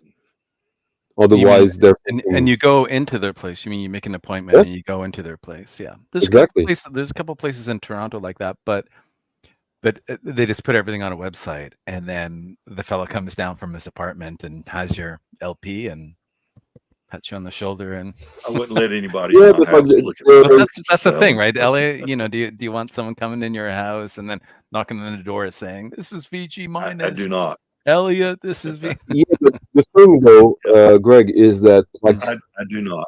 The good dealers, you go to them not just to get a record you want, but to get a record you want you didn't knew existed. True. They will introduce you, like, for example, this dealer is specialized in Indian records. This one is specialized in library soundtracks. This one is specialized in free jazz, and they are diggers, so they have a lot of knowledge. So they normally they would know more than you. So they would introduce you to something and hype it to you, and you go there for that as well, knowing that you might be taken advantage of a little bit, maybe, but it's up to you to be. It's an experience as well, in a way. And I had a friend who was like selling records to all the big hip hop producers of the US because he knew a lot of stuff that didn't exist in the US. And I was there often, like just in his home, witnessing the whole operation, and that was kind of funny to see how you would hype or hustle records. Like I knew how he found them, I knew how much he paid for them, and sometimes like the record was extremely rare and extremely obscure and maybe not that good, but there was something about it that was a little bit unique, and then he would hype that little thing only, and the people would be, wow, oh, okay, I need this. And then When these people bought these records later on, well, then these records become collectible and desirable. Stunty, this sounds like your stream. This sounds like the way you You're talk on your. You'll play you're something. creating You're the not. demand. You know what I'm saying. You're not Yeah, selling it. like the difference with me is you that are picking a track out that's unique, and you'll type it in a certain way, right? And they're unique pieces too, and that's why I like your show. But I think does that resonate? That makes sense. Totally, and I think that's like that is. For me, that is the best way to approach music. Of course, in my case, like I don't sell music with my streams, so Yes, you do. No, I like. Well, you're not taking a commission when people go to Discogs and look at the stuff that you're like showing. the commission is voluntary. Like Elliott is about to pull out a record from Uganda that he bought because of me. I guess. Yes. If I can find it here, I haven't cleaned it yet. Haven't opened it yet. Just got it. I don't know if I can pull it up. Should be right here. I think I might have seen it already in that you passed it. Is it possible? I don't think so.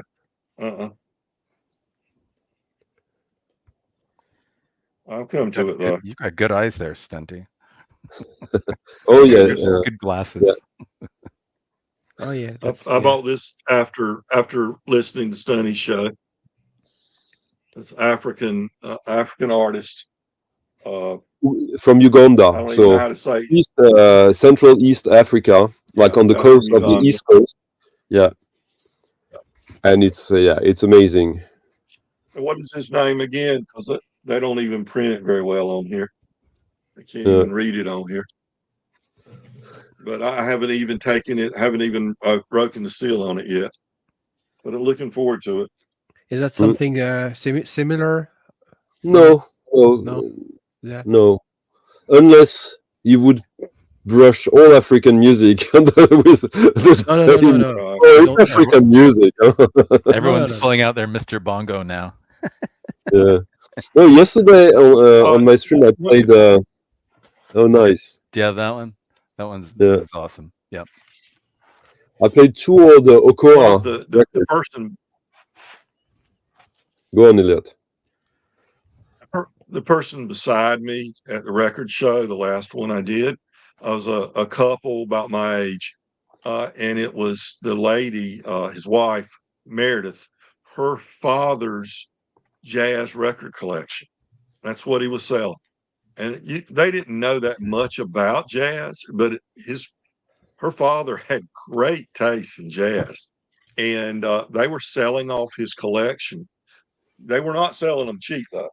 They were savvy enough to try to figure out what they were worth or not. And he sold on Discogs as well. But I picked this up from him. They wanted $25 for it. They said it was near mint. This is Bud Powell, the return of Bud Powell. His first recording after he returned from Paris, when he spent about 8 years in Paris, 6 or 8 years, and returned and did this for Roulette Records. And I ended up, the old Roulette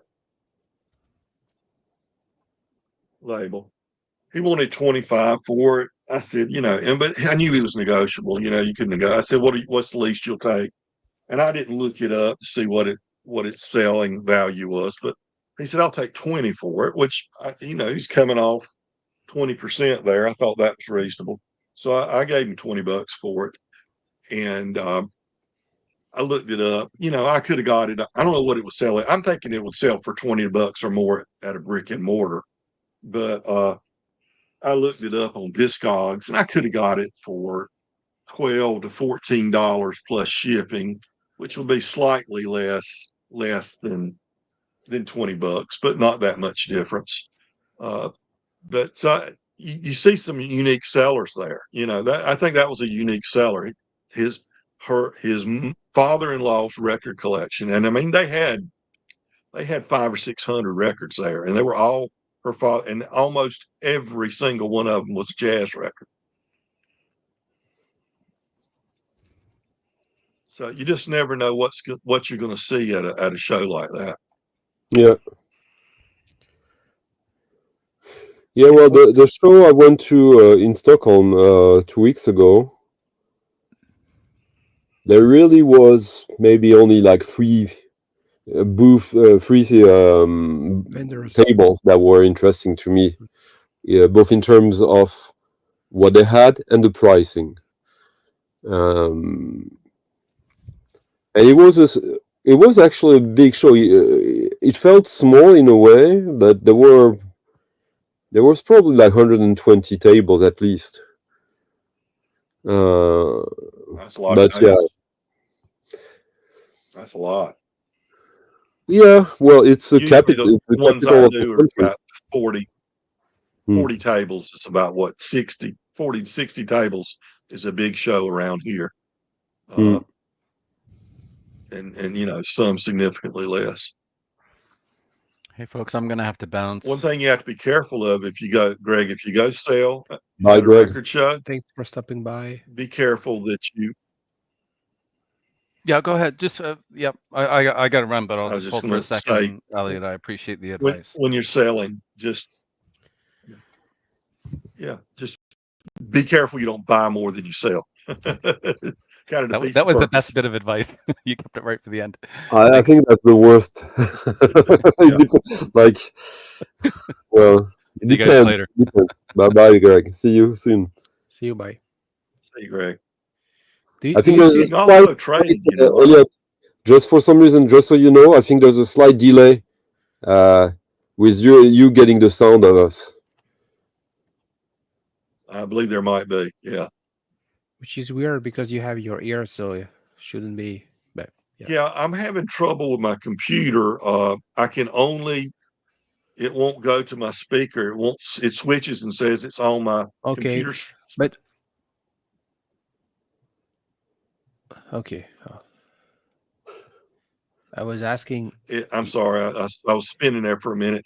I was saying I'm having trouble with my computer. It won't, when I plug in the earbuds to listen, that's the only way it'll give me audio. When I unplug them, it says it switches back to the speaker on my computer, but it doesn't. It's some glitch, and I can't figure the glitch out. So I had to use the earbuds today to do it. That's probably part of what the problem is. Yeah. Do you see a difference between a big city and maybe a smaller area? We are talking about, record show in your territories. Well, of course. I know they have the really big one in Austin, and they have one in. I'm sure they have some in New York and Seattle and LA and places like that, where they're talking about like a 3-day sale, and they do a lot of stuff that I don't. And I know Stunty has been to the one near Amsterdam that's real huge and things like that. A lot of those places have these like exclusives, VIP entrance times where you can go in and or when only dealers can buy and things like that. Now, I've never experienced one of those shows. Most of the shows I've experienced have been in medium-sized cities or small cities, and they're more like 40 or 60 tables, or maybe pop-ups like I described earlier, that's 10 or 12 tables or something like that. So I think there's a big difference in those big, huge shows and your average show. Me and Romuald, we're going to that one in 2.5 weeks again, and there's 2 ways. I mean, there's many ways to approach it, but for me, I go there with certain goals. Like, of course, I'm going to also look for stuff that I don't know, but like, you go there to find stuff you wouldn't find around you, or that are unavailable for too long on Discogs or eBay or wherever or around you. Yeah. So, which means that, like, sometimes people say that you will find anything there, and that's not true. But you will find a lot, And funnily, I heard Mazzy one time say something completely dumb about it. He said like, "Oh, I'm not interested about these things because like I'm not interested in overpaying for records." These shows are actually, like, the records are cheaper than in the stores because there's many factors for that. But for 95% of the records, I mean, for 100% of the records, they will be cheaper than in the stores. Because like there might be records that are extremely expensive, but that you don't see in the stores. Like since this is the biggest fair in the world, you have these dealers who prepare for 6 months. Basically, they have their business all year round, but this is advertising for them. That's where they show how good and how deep they can go, basically, so that to build a reputation. So sure, maybe a few will think, "Oh, I'm going to build my reputation in having exclusive, uh, high quality condition and high prices." But for the majority, for people who experience, that's not what they do. They show the big guns for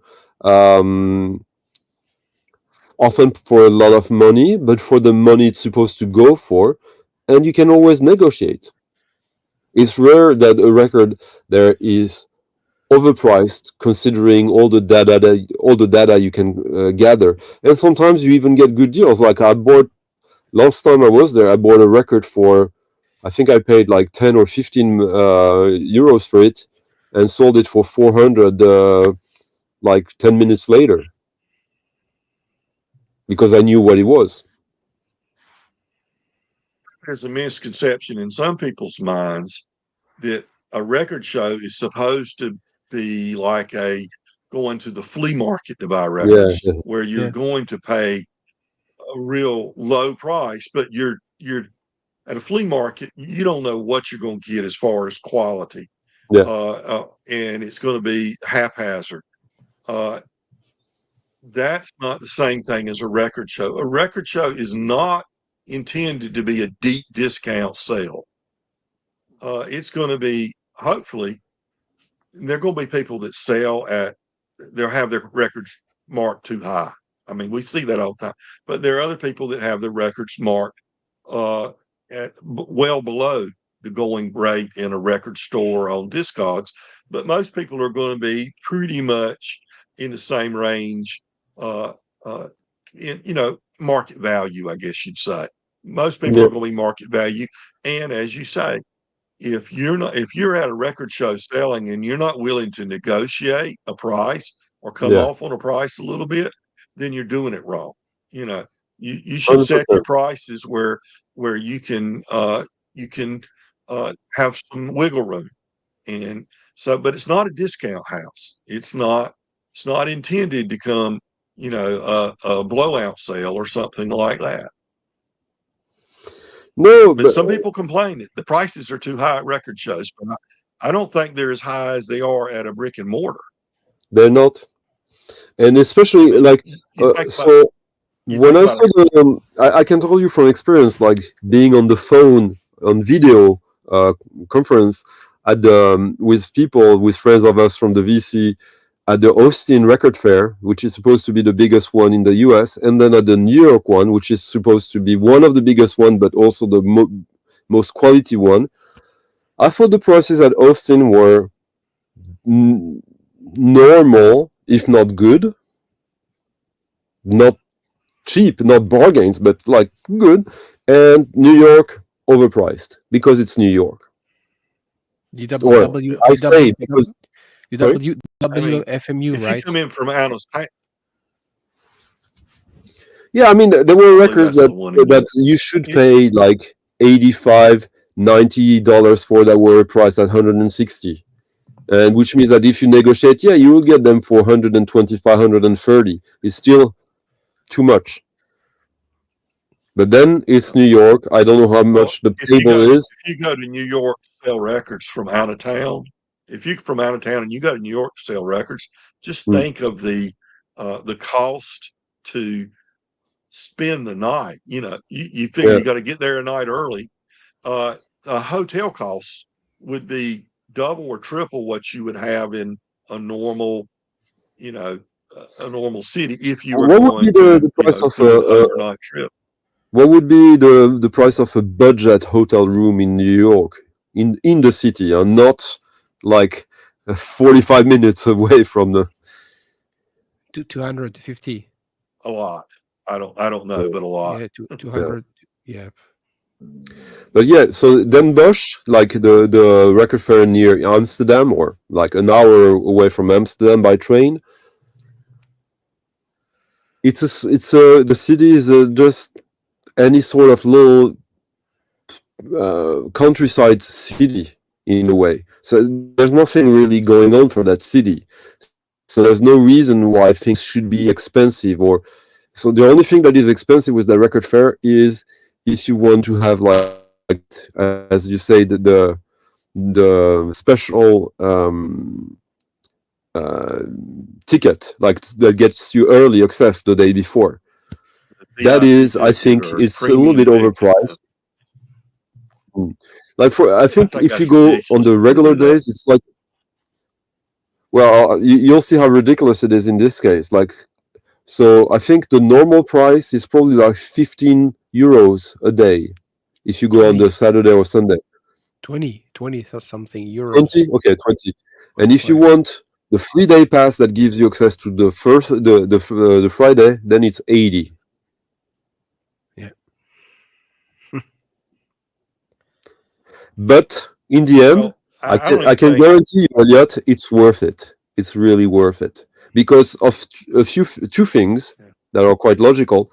First, to have early access to the most insane amount of offer, and also to have more time because it opens at 9 and closes at 4.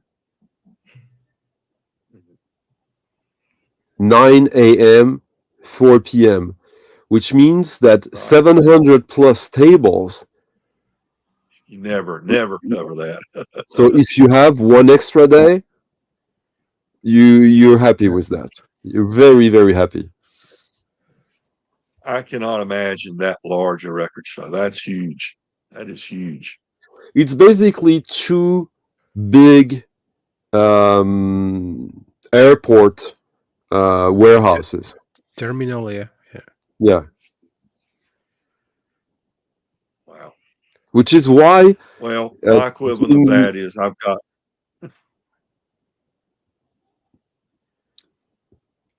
I was going to say my equivalent of that is I've got a warehouse, a guy I know that's about 30 miles from me, about 40-minute drive, and he has a warehouse of records. This guy, he does it as a hobby, and he's got, I don't know, maybe 20 or 30,000 records in that warehouse. And I go over there he'll send out an email to a few of us and say, I'm going to open up my warehouse on a certain day for a certain number of hours. And, just go over there and thumb through there and buy records from him. I buy a lot of inexpensive records from him to supply my table at a vintage shop, because the table at the vintage shop, the only records that I can sell there are classic rock records. I can't put out any of the other genres. There's just no interest in it. And so I give out in my collection of that. You're probably right about that, but at the same time, if you were like, at one point you build a reputation. If you were the guy who had these special records, like if you had like super extremely rare, like 78s of blues and all that, you would have people who would travel to see you. Yeah, that take a long time to create that you know what? Drawing power. What you need to achieve something like that is find an incredible source. That's how the great dealers, like in comic books, for example, there's a guy called Chuck Rozumsky who bought a collection in, I think it was in the early 80s or late 70s, and he called it the Mile High Collection, and it created a whole standard. Basically, there was a guy who died and who had collected comics since the early 30s and bought 1 or 2 copies of every single one and kept them in pristine shape, in condition that no one had seen back then. So he changed the industry, and that guy built a whole business around that collection, and he's still like a major actor in the comic book collecting scene. With records, it is the same on a different scale, because there's way more records than comics. So no one can have all the knowledge. The thing I'm trying to do as a seller at record shows is to establish my reputation as the guy that has all the other. I like I told earlier, I had about 520. I brought 8 boxes, 520 records. Half those are rock stuff, stuff that people are going to buy. Beatles, Allman Brothers, Pink Floyd, things like that I have in my collection that I'm selling off. But the other half are jazz, old jazz from the 20s, 30s, 40s. Wow. Blues, yeah, there's not much interest in that right now, soul, bluegrass, folk music. So I want to have enough there each time I go to a show that when someone is looking for a folk record, or someone is looking for a 60s soul record or something like that, that people will know that guy over there, yeah, he's always has a lot of folk records, or he's got a lot of blues records. And it's a slow process, of course. It's not something that I can establish right away. And I'm not going to sell a ton of those records. But you know what? 1/3 of the records I sold last Sunday were bluegrass records. And everybody says, oh, you can't sell those bluegrass records.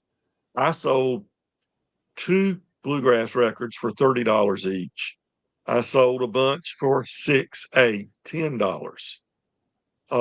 So there's a demand for it if the right people walk in, and if you've got the right good quality stuff. So that's what I'm trying to develop when I go to the record shows. That's the guy to go to. Check with him. I want the other sellers to say, oh, well, if you're looking for that, I've got a little bit here. Check that out. But if you don't see it, you see that guy, and I'll have a hat on, see that guy with that white hat on over there? Go check his table off. He's out. He's always got some of that folk stuff, or he's always got some of that old jazz or something like that. So you got to have a niche, because everybody's going to have some Beatles records and some Rolling Stones records. Everybody's going to have that. Yeah. I'm not surprised that bluegrass would currently work pretty well, because there's a sort of like authenticity to that doesn't have any parallel in other types of similar music. Whereas with old jazz has been replaced by newer jazz that is already ancient, like jazz from the 60s and 70s, and maybe even some of the 80s now. That's where the exciting stuff is. It's not in the 30s, 40s, or 50s. That's not what people want to collect. I mean, some want, but like some will. Some will get into jazz in the areas of music you're talking about, but then there'll be a small subsection of that group, I hope, are going to say, I really like this, but what came before that? Who influenced, these artists, and start going back to those early artists, Kid Ory and okay, not just Louis Armstrong, but all those other people, Earl Hines and King Oliver and things like that. And if they want to hear that, I think that is dying. That because jazz history, sure, there's still new jazz being released on vinyl and some great stuff, but the big body of history of jazz is already in the past. And so the pinnacle, like most people have an idea of the pinnacle of like before jazz tried, how jazz still was jazz before, in the 70s, when it becomes fusion, or when it's starting to become something that is taking something from somewhere else because it's losing popularity. But up until the early 70s, and for some types of jazz even in the 80s, there is still a sort of purity that is in an ascending curve of like learning. So the early stuff from the 20s, 30s, 40s, early 50s feels like, okay, like prehistory in a way of the full potential of jazz, which I can appreciate to a certain level, but I understand that, and I understood that for a long time ago, that like the people who are into that kind of jazz, really heavily big collectors of that, they're a dying breed. Sorry. Well, I'm hoping we're going to breed some new ones, some new younger ones that are going to come along. With, it doesn't have to be a big niche of people, a big subset of people, but if the right small subset of people into jazz that want to hear and learn more about the older stuff shows up at the record show, I'm there for them, Yeah. Yeah. And I'm not trying to pay the rent with this, This is a hobby. So I can afford to get these records, and they can stay there and not move quickly. I haven't got to churn all these out. I haven't got to sell, all of them. For example, I'm sure I think you will agree. Like if you had like a good regular source for getting clean folkways, all types of folkways, and you would imagine if each show you would do, you were sure you would have at least 120 clean folkways. That would be your brand, and that would be a big enough niche to constantly. Yeah, at the show Sunday, I actually had two young ladies come in, and they were mainly looking at jazz. And guess what they asked me? Oh, do you have any? And they started. I was explaining, and here's the folk and the bluegrass, and that you're in the jazz here, and there's R&B here, and they went over to what I told them was the folk and the bluegrass and started looking through it, and they said, "Do you have any folkways?" And I did have a couple, and I did sell one of the folkways, not to them, but to somebody else. So yeah, there's still people, and they were young. Two young ladies. When I say young, 35 or younger probably, and they were not just interested in the jazz, but they were interested in a lot of different genres, and that warmed my heart, man. That really made me feel good that they didn't have their taste so narrow, Not the Black Sabbath, Led Zeppelin, Doors, like. That's right. Yeah. I hate it. And the thing about even that is, you take say Black Sabbath. I'm not a Black Sabbath fan, but the people that like Black Sabbath, they only want one or two of the Black Sabbath albums. The people that are obsessed with Pink Floyd, they only want Dark Side of the Moon and The Wall. They're not. No. I mean, there's few. I'm not saying none of them, but so many of them are just going to get those one or two records. Yeah, the casual. They're only going to get a couple of those Fleetwood Mac records when there's so many But I'd Elliott, say better Fleetwood Mac records. but now you're talking about the casual vinyl enthusiast who will be happy when they have like between 80 and 120 records in their collection.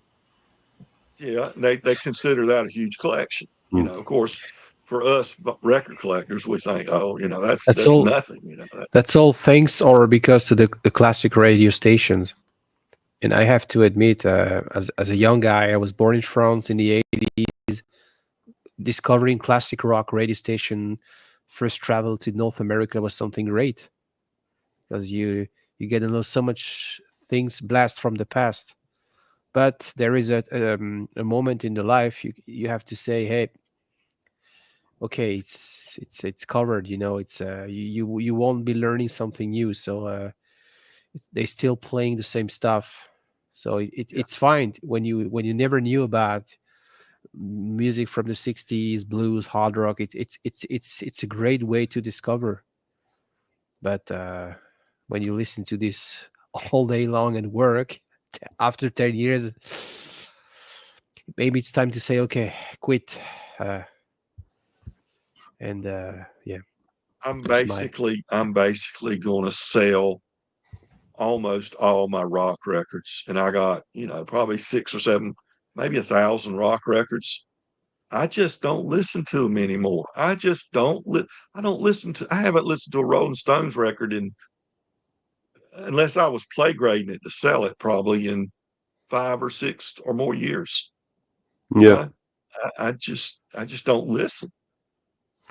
But haven't you been kind of like enticed to buy some of these reissues of rock records in the past few years because of the VC? Yeah. Hmm. I do. I have. I had 2 or 3 Steely Dan records, and in the last 10 years, I have gradually acquired all the 7 main Steely Dan records. I had Asia and maybe Pretzel Logic. I don't remember which you know, I've had, you know, I didn't have Pretzel Logic until recently. Yeah. But I had a couple of the Steely Dan records, Asia being the one that came out when I was a senior in high school. So definitely that's imprinted in my brain, you know, from being 17 years old. But I have acquired those. But I didn't burn myself out on Steely Dan. So I do have, I have this, I think it's 7 main Steely Dan records that came out, you know, in their heyday. And so I'll keep those 7, but I'm not going to buy every variation of each of those records. And I'll probably eventually sell a few of those. Yeah, but the thing is that there's a little bit of a part of like, okay, so you checked my stream, you saw that record, I talked about it, and you thought, okay, I might take a chance on that. It's a very different thing than, oh, everyone is getting this, I should get it too. Sure it is. Which is unfortunately, or now I'm being a bit judgmental, but yeah, we're all judgmental. No, I'm not that much actually, but in the sense that I joke about it, but everyone does what they want with their cash at the end of the day. Yeah, but that's a very cynical way to look at it, I think, in the end, in the sense that how much do we understand and know if we're doing something active or reactive? I want to be active. I don't want to, like, this is freaking, we call it art. It's something that is supposed to inspire. If it inspires me, like wanting to be part of the pack, that's tribalism. It's not, it has nothing to do with what we are interested at first. There are some people, they need a good guidance, and they are probably afraid of, and I can see that. And if some things were obscure in the 70s, it was because they were obscure. They were a small label, didn't have any attention, and now it's our maybe responsibility So if now we, as a vinyl community, we keep on talking about the Beatles, about the Stones, now we are the one to be blamed because other stuff remained obscure. And by talking about the Beatles, talking about Led Zeppelin, doing lots of videos, we are the one to be blamed because good, great stuff remained obscured. Whereas we could talk about that and we can just share the fact that hey, they are not only about. It's not only about the Led Zeppelin and the Big Five. Yeah, yesterday during my stream, I had someone who had never commented before, and he was he seemed to enjoy it, but he asked a bunch of somewhat odd questions, namely like, "Are you only looking for obscure records?" As if it was like, "Oh, if it's not obscure, I'm not gonna bother with it." And of course, it's not what is going on. I'm looking for records that are new to me. The fact that they are obscure or not is irrelevant. But mechanically, for this to be new to me, well, it has to be at least obscure to me in a way. But that's not the drive. Like, oh, I want only to have all these obscure records. No, I just know what works with me. Like, I want to be challenged by new stuff from artists I don't know, and also maybe from artists I know. Like Lisa here, she was like mentioning cheekily Forbidden Gristle, since Forbidden Gristle is the matrix of a lot of music I enjoy. I don't enjoy Forbidden Gristle. I think they are the matrix, but like as in the blueprint, what they did first got perfected by others later. And I'm happy to investigate that rather than the original source that everyone obsesses with. Like, if it's great, then fine. But if I don't find it to my taste, even if historians say this is, if you only need one, this is the one. Well, and as you said, Elliott, all these records we've heard so many times in our life and that we enjoy, liked, love. How often are we gonna need to put them on when we have all these other records that we only listen to once or twice, if even, that are exciting as well? That's right. You remember we've only got so much time on this earth that we want to listen to that record for the 50th time, or would we be better off listening to would we our soul, our existence, our feeling good about and appreciating and enjoying, would we be better off? And I think we would, listening to something we've never heard before and seeing if we can discover something that it makes us feel imagine, good. like, there are some people who surprisingly, without it being correlated too much to their economy, to their financial means, who will eat the same thing every day, all year long, or have like these 3-4 meals that consist of 100% of their diet. Like, we can all understand that. That's not a way to live life fully, in a way. Especially with, like, I mean, for our parents, they didn't have as much access to so many variety of foods, but now with what we have. So imagine, like, with the records, the music is the same. I think, and I love the way you presented it, Elliott. Like, good for the soul, like fulfilling or whatever. Like, yeah, if you stop moving, you die. That means you're dead. Yeah, but people are afraid. We talk about this on our French stream. It's a myth. The myth of people like the 19th century explorer. They went all over, to find some weird places, and he's back, and people were swarming like flies to learn about his discovery. That's a myth. In reality, people are afraid. People are good when you talk about them, see things they already know, they already like. They don't care about something new they never heard of.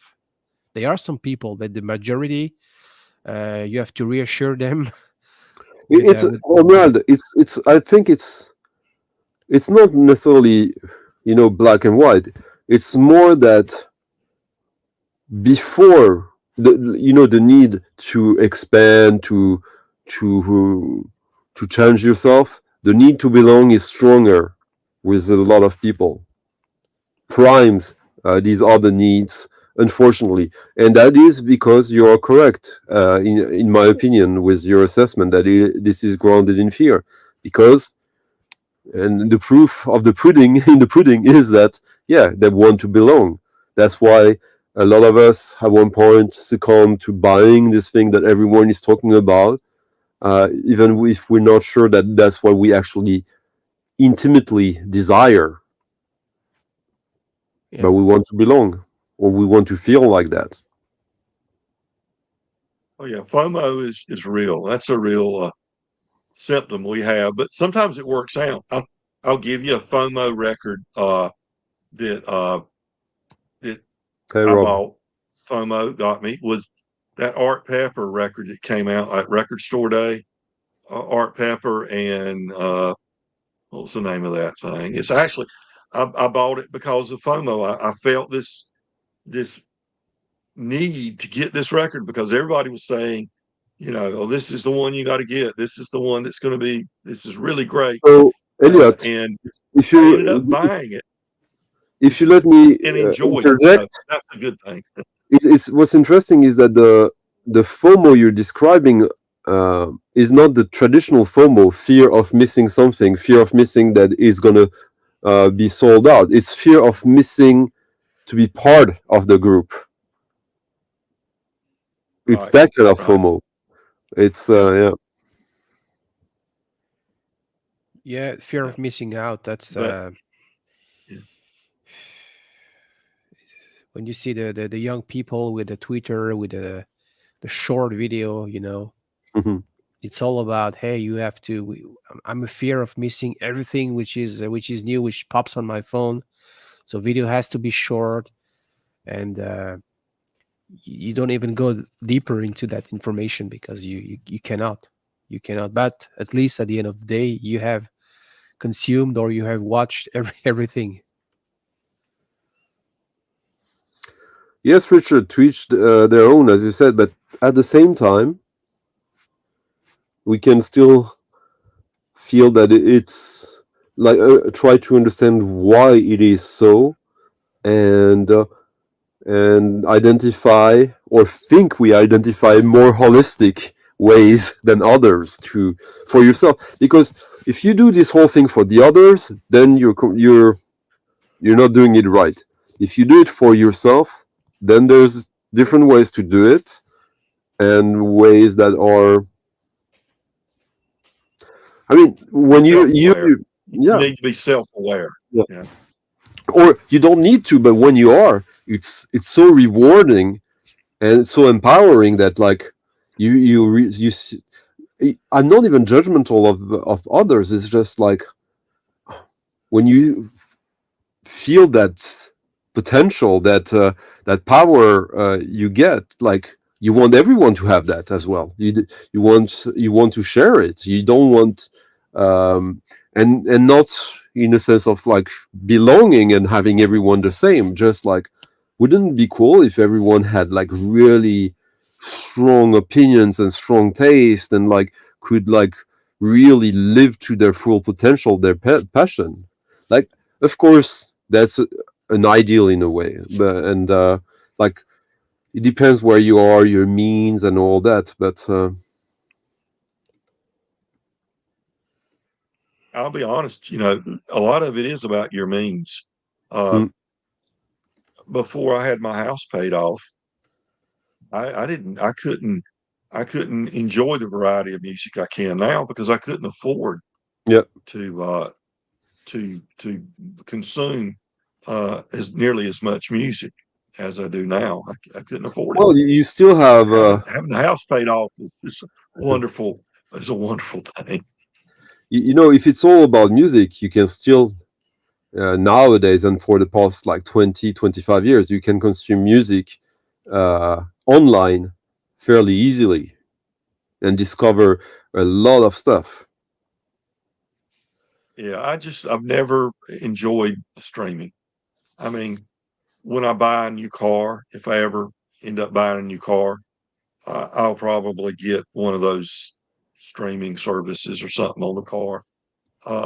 But I've never ventured to set up streaming. Now, I take that back. I've got the Amazon thing, the little thing that you ask it questions, Alexa, you know. My wife uses it to play music sometime, but so it gets used a little bit. But I don't even, a lot of people will, I blind buy a lot. Blind buy in the sense that I don't listen to stream of it or anything before. Almost everything. I don't know of anything I've streamed first before I bought it. But when I say blind buy, I gather information about it in one way or another. It may be as simple as I heard you play it on your show, and I like what I heard, and I found out who it was. Or it might be finding out that certain artists that I like are in the studio with this artist doing this music, things like that. Or my sister-in-law may send me a text saying, "Hey, you ought to listen to this." I'll write much stuff that way. And the VC definitely influences, as we have people talking about it. But it hadn't influenced me to buy any more Beatles records. I don't want it. Well, yeah. Because I love the Beatles, but I don't have to have all those Beatles records. No, you don't. I've known them since I was 4 years old, you know. So You need but to I have have the right. sold a bunch of Beatles records. Yeah, I can imagine. What were you about to say, Romuald?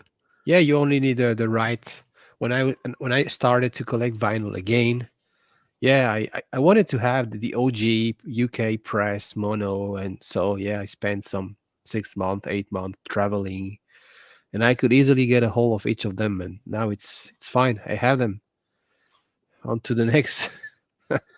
Yeah, me, I have 3 or 4 Beatles records. There are some songs of the Beatles that I like that are not on these records. I'm fine with that. I don't need to have all of them. It's like in a way, they are so special that there's nothing special about them because. Yeah, no, or yeah. This was a band very important to me when I was a kid, and as a '90s kid, I grew up with a CD. So yeah, the first time I had an OG mono analog sound, yeah, it changed a little bit. And since it's the British releases from the past, so but I'm not after every single reissue, US press, mono box set, blah blah. No, No, when I Rob says that it's never been easier to discover new music, obviously we all agree. Nowadays, I go into these rabbit holes all the time. I find, I mean, when you basically started to use Discogs in 2001 or 2002, right at the beginning, and you saw the way it would the hypertextuality, discovering all these connections. Like it's like in the Asterix, you fall into the soup cauldron, the jar. and you never go. Yeah. I'm never gonna go out. Like that way of discovering music is forever. Now what I have is that, of course, we have YouTube where people have uploaded the music, and if it hasn't, then I go on SoulSeek and I download it, and it takes often like a couple of minutes. Then I can go check. Oh, this is nice. Yeah, I actually want to purchase that on vinyl if I can. So on there's the so other hand, many. on the other hand, as so much as we've been bombarded with so much music, we can't consume it all, even in small bits, to see what we like. I wonder how much music we're missing because there's just There's so much that's overwhelmed our senses with, so many places to I find like it. it. I like Streaming being overwhelmed. services, YouTube, things like that. No, I don't like that. Okay. I need my time to be able to process it. But stuff gets missed. Yeah, yeah. I like to be overwhelmed. I'm afraid a lot of stuff gets missed. I think it's healthy. Because when you say here. Sorry. Yeah. So when you say on out here, but go ahead and I'll listen to you.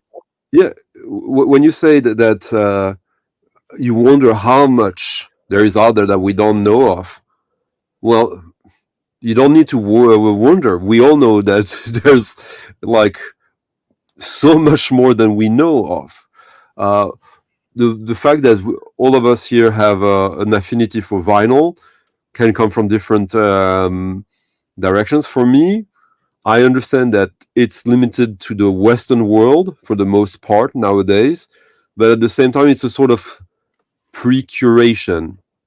If it's out on vinyl, that means that some people thought it was worth enough to invest money into bringing it to the world. That because it costs you nothing to upload, or very little to upload music online. So that's my kind of rationale of like a sort of pre-curation. And as you said, even if I limit myself to vinyl, I will never be able to hear like 10% of everything that is coming out. I try to, but I'm also aware of that there are constantly every day new distribution channels, new distribution, that are going to take years to reach me, or a long time, if they are successful. If the music is not successful, that distribution channel will fall, and I will only discover it by chance or by sheer obsession. Yeah. Guys, I've really enjoyed it. It's been a great conversation.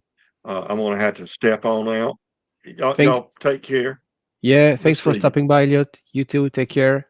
Thank you for having me. Bye-bye. Yeah, bye.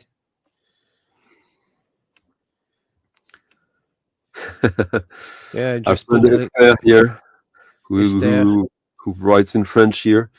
That he says, do we plan to start a 24/7 channel? Yeah, we don't plan to do that. No, it just happens. Right. So Freddy's here. Hey, Rob Walker, if you have a second, come up. Yeah, sure. It's been a moment. Yeah, and this is also the reason I started a little bit earlier, starting at like 1 p.m. over here, Eastern, gives much more chance to the Europeans. Even though it's salut like... Esther, peut-être à demain. Ouais, salut Esther, à demain. Even though it's a little bit maybe too... it's like midnight right now in Europe. No, it's like 10. Oh yeah, sure. And for Rob, then it's only 9. It is, yeah. Since he lives in the UK. Yeah, well, that's what we try to do to remember that the VC is about music and records, or to keep focused about that. Yeah, try to keep focused on that. Sure, wouldn't it be actually more difficult for us to try to do something else? Like, I mean, how I don't even understand how these people manage to focus that much on the drama and all the bullshit and all the same things over and over every day. But yeah, sacré vici, hein. Ouais, ça tu l'as dit. No, I think when you do too much of these streams, and when you don't have anything new to talk about, or I don't know. I'm not running out of ideas for videos or for streams. It's to me it's the lack of time. Really, I would love to go to the record store and doing some interview with the people here in Montreal and to create some connection. But it's the message that Lisa is referencing from Paul Loyola. This one, yeah. The message is referencing, it's like what we were talking about, but exactly like that's for me. That's really what I try to have a sort of discipline with myself. You realize that it's easy to fall into a sort of comfort zone without even noticing. Like, for example, people who like, there was a time that like, oh, I like that label, I'm going to listen to everything under that label.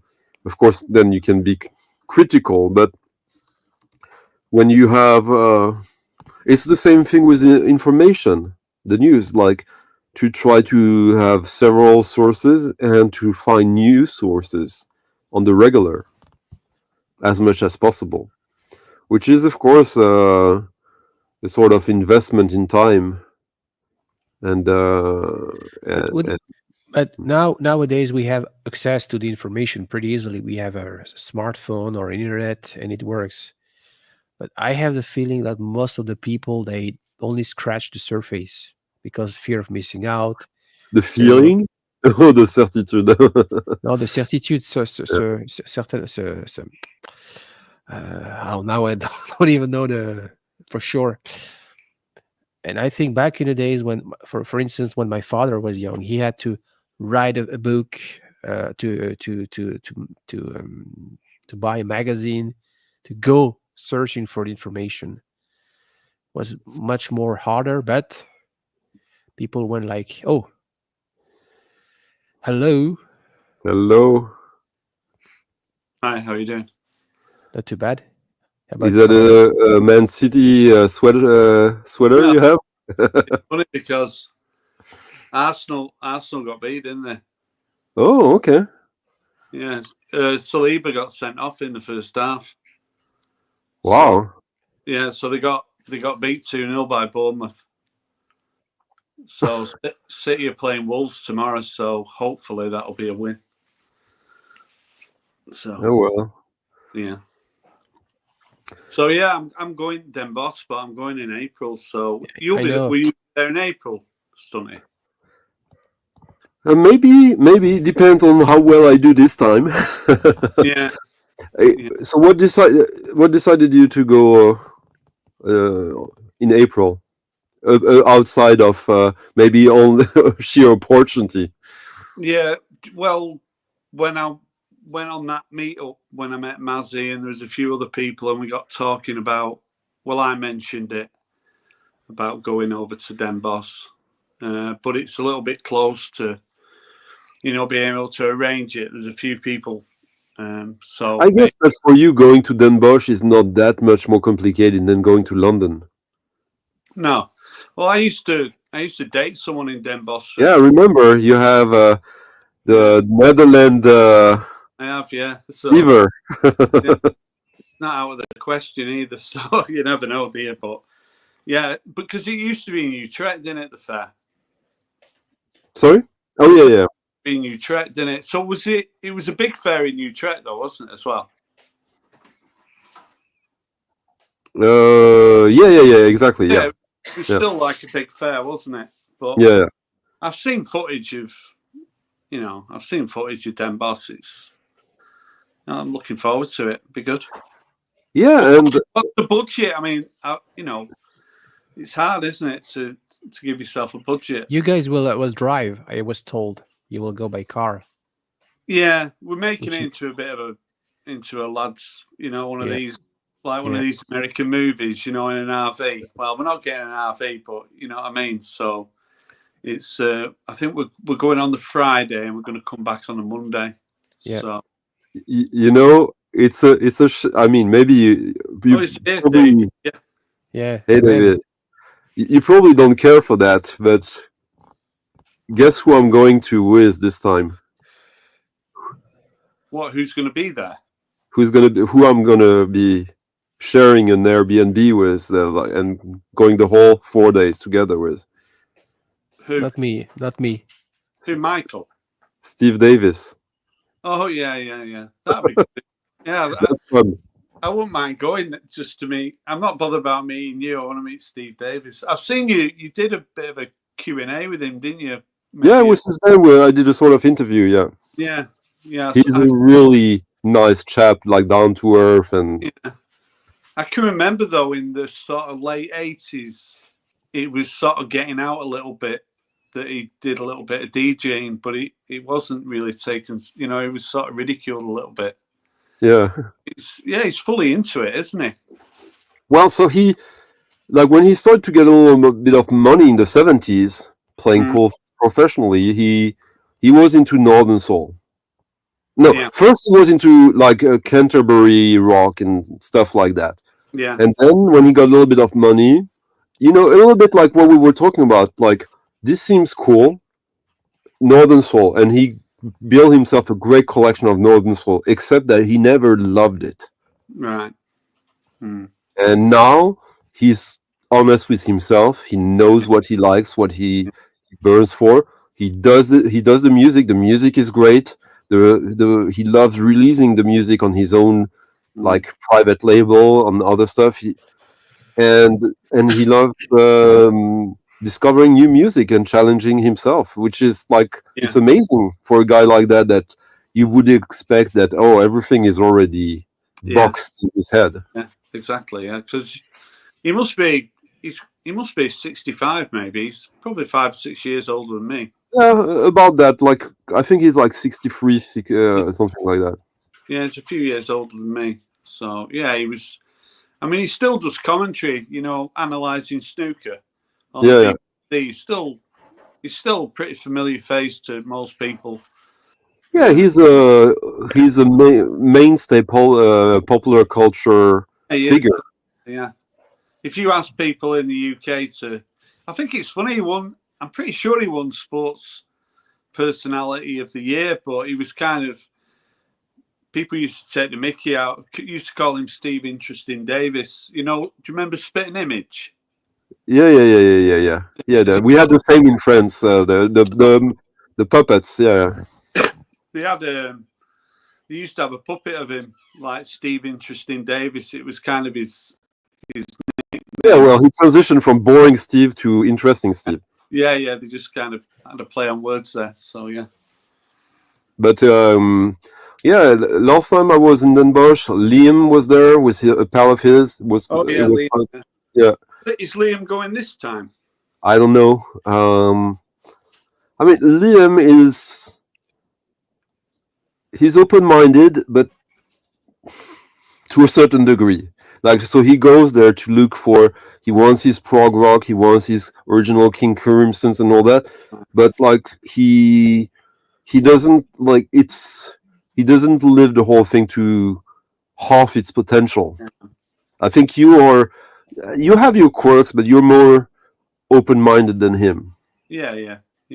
I get loads of random stuff, you know. But I used to drop into your Friday, you know, your stream you do on Fridays quite regularly, and there was quite a lot of stuff that but there was always a couple of little nuggets in there, you know. And that's what you stay for, those little nuggets, don't you? You know. Yeah, like try to have as little hierarchy between styles as possible, from the most like esoteric stuff to yesterday I played two Verve B-sides, early EPs that like people have this idea about what Verve is, and they were actually a pretty a band that people who are into psych music would love. Yeah, exactly. Yeah. You did you guys with Michael 45. You did a stream on the Verve label a couple of months ago. Yeah, as well. I was talking about the band Verve. I was talking about the label. No, we're on cross purpose. Sorry. Yeah. But how's your car boot sale game these days, Rob? I've not been to that. Sorry, I've not been to that many because I've been busy working, so I've not really. It's so competitive though. It's like any sort of flea market. If you get there, you've got to get there really early, and it's pretty hit and miss. Yeah. But you do find some. I mean, that was like a charity. Remember those records I got for 50p? It was last year, all that dub stuff, and yeah, I remember you getting like an African Head Charger LP. Yeah, that was crazy that I got all those records.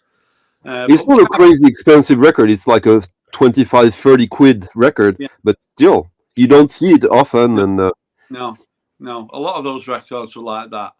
But I'm listening to quite a lot of sort of Australian sort of music, and I'm into King Gizzard and Babe Rainbow, and have you heard of Crumb? I've been listening to Crumb. Do you know them? No. Crumb, yeah. I listened to some Australian punk. Civic, Taken by Force. Right. How do you spell Crumb? Crumb. They've got a new album. I've got the album here, but I've not opened it. I'll open it. Yep. Yeah. Vas-y, ouvre toi aussi. I think this is what it is. You know what it's like when you order stuff and. Bye, Lisa. Do you know Warrington Newtown Development? Have you heard of them? Yeah. I played one of the albums, the one that is mostly yellow. The concept is, I think the music is fine, but the concept is even better than the music. Yeah, I've got the last two albums, but that yellow one's not as easy to find. But yeah, I'm trying to open this. I'm not doing a very good job. I'm just responding to Brand and Fred asked earlier about how was the fair. So yeah, pretty good. Just got back from the record show in Montreal. There were like 30 vendors, and so mainly vendors from Quebec. Pretty interesting. So really worth a visit. I don't know if you guys are. Oh, that one. Okay, yeah. Do you know it? Yeah, I know. I haven't yet dwelled into it. Yeah, it's good. Yeah, it was on the. So I go on Pitchfork and I'll just look at genres of music that I kind of like, and then I'll give them a listen, and then maybe about 1 in 20 will sort of pass the test, and this passed the test. So I really like this. So yeah, I've not opened it or anything. So it's on green vinyl. So. And that one you ordered? Yeah, I just got it from Amazon because, like, I've got a lot of sort of local record shops. I've not kind of got one that I go to all the time, and because I've been working so much, you get a little bit lazy sometimes, and get it off Amazon. So I'll find those. Let me find the Warrington Newtown. Yeah, I'll be back in a sec. That's a kind of surprising record. Somewhat surprising that Rob would get that, but I get it. I think I understand the appeal for him in it. It's he'll talk more about it. Marceline dans un vol de chansons. Les Marcelines. Do you know what he's talking about, Romuald?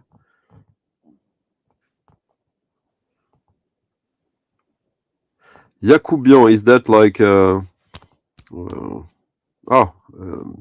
Armenian name? Oh, you're muted, Romuald. But I see you're not alone as well. Yeah, I say he lives in the Boston area. No, I'm don't know about the Les Marcelines. Is that a band from Quebec? It sure sounds like it. Yeah, it was muted. Yeah. So I wonder if Rob knows about his band. Which one is it? Yeah, the Laughing Clowns. Yeah. Copy Fred gave me. Really incredible. Yeah, Rob, do you know about? Hold on, I will make myself big. You know about these bands, Laughing Clowns, Australian post-punk. No. Ed Cooper, The Saints. Never heard of. Ed Cooper, I think he might be familiar with. Yeah, probably Ed Cooper, The Saints, his previous project. Yeah. Do you know about? Not really, no. Okay. No worries. Yeah, so this is this I think this is a new one, isn't it? I think so too, yeah. Yeah. So the guy behind it, it's just one guy, isn't it? And it's really sort of minimalist, isn't it? Yeah, it's sort of like broadcast a little bit, but more minimalistic. Yeah. But he's got this kind of like whimsical, electronic, pastoral English thing, and he connects it with like architecture and. So I've been to Runcorn. Okay.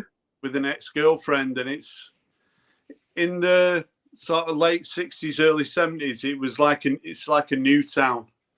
So it sort of got designed, sort of the housing, like a ring road that meant that people wouldn't need cars and things like that. And you can watch videos about it on YouTube. And when you watch it, it's like the people are dead sort of proud of how Runcorn's going to be in sort of 30, 40 years. But it's actually a little bit of a ghost town now. So it's been a little bit of a failure. I guess it's the kind of music that would be a great to listen to while reading this. Yeah. What is that? DJ Ballard.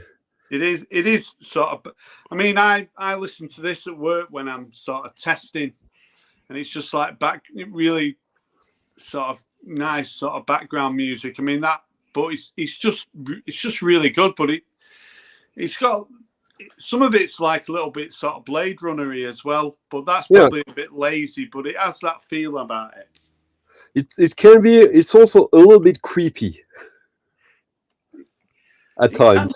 Yeah, but I think he's really good, but it's easy to get their albums. I think there's 5 albums and they're very limited runs. So, because it's on this, is it Castles in Space, the label? Oh yeah. It's a pretty good label of like electronic music, ambient, but also like if you're into stuff like shoegaze, it's not miles away from that either. No, but it's pretty critically acclaimed in the UK. Like a lot of the sort of electronic magazines, publications have it as sort of album of the year or one to watch and things like that. And the guy who's behind it, there's a couple of interviews with him on YouTube, and he's quite an interesting guy. But I knew I had a feeling. Well, for me, I think I discovered it. I check everything that's coming out on vinyl. I heard it. Oh, this is good. I'm getting it. And then I looked up a little more, and then I thought, I don't need to have all his albums. I think the yellow one is really, really, really strong. But I will check every new record he does now, for sure. It's but it's I think there's this British writer also called Ian. He did London Orbital. Ian Sinclair, right? And he invented a sort of concept of psychogeography, where he does these books that are sort of walks around urban environments. Yeah. But he analyzes, or like it's sort of poetic, but also historical, also about architecture and sociology. He mixes all these things together in a sort of kind of psychedelic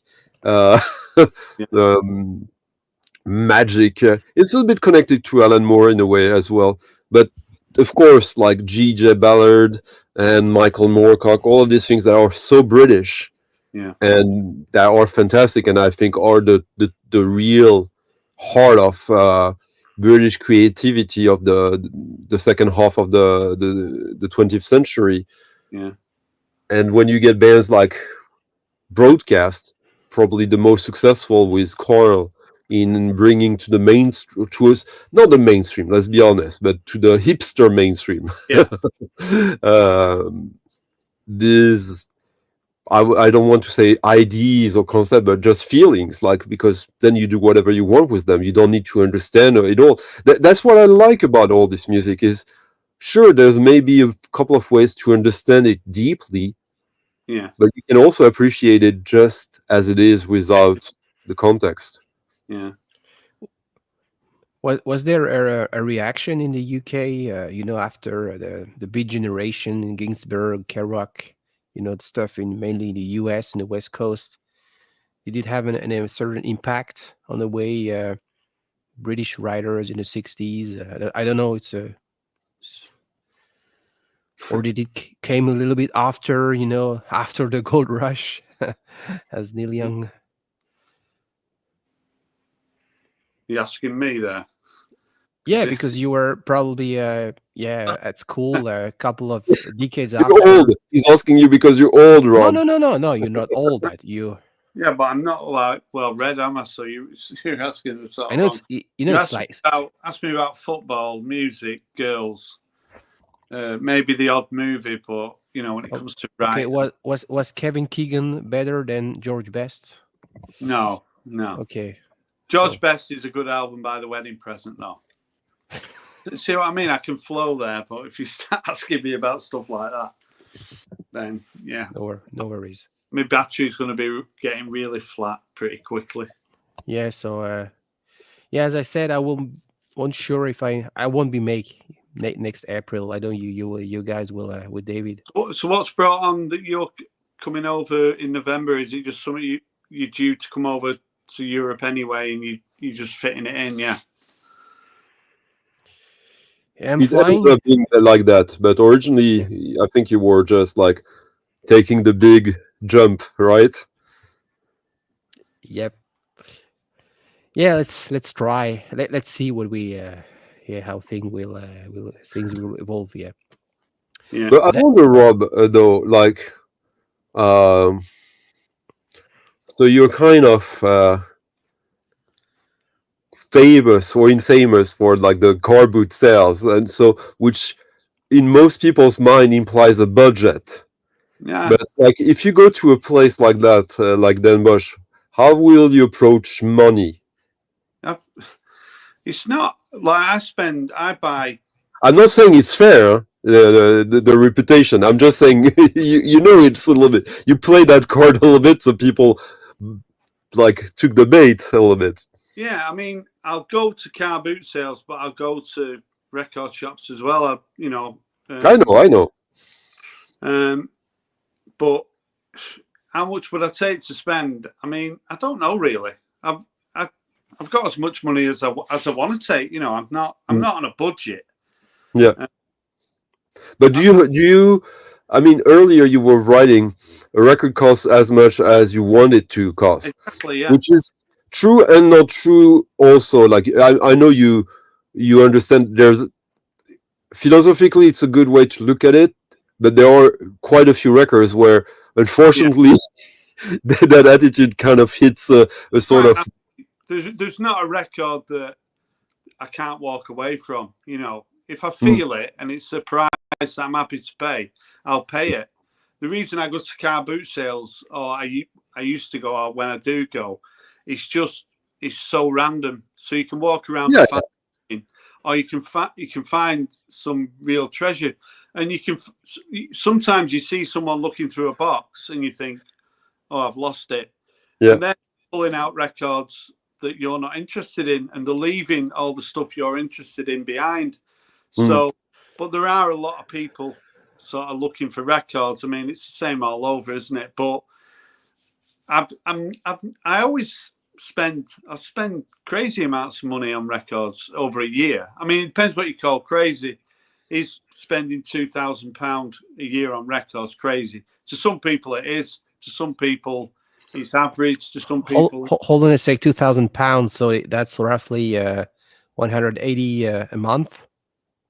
Yeah, I'd probably say that. Depending on how much records did you buy with that amount of money. Well, that's the thing, isn't it? Sometimes you could buy 40 records with it. Sometimes you can buy one. So it's not that much. So 40 records. Don't be judgmental like that, Romuald. You know, not trying to be too. No, but for a lot of people, spending say £200 a month on records, is a lot of money. For some people, it's a drop in the ocean. It just depends where you're at, doesn't it? Really. For Stunty, is a drop on the Friday's stream.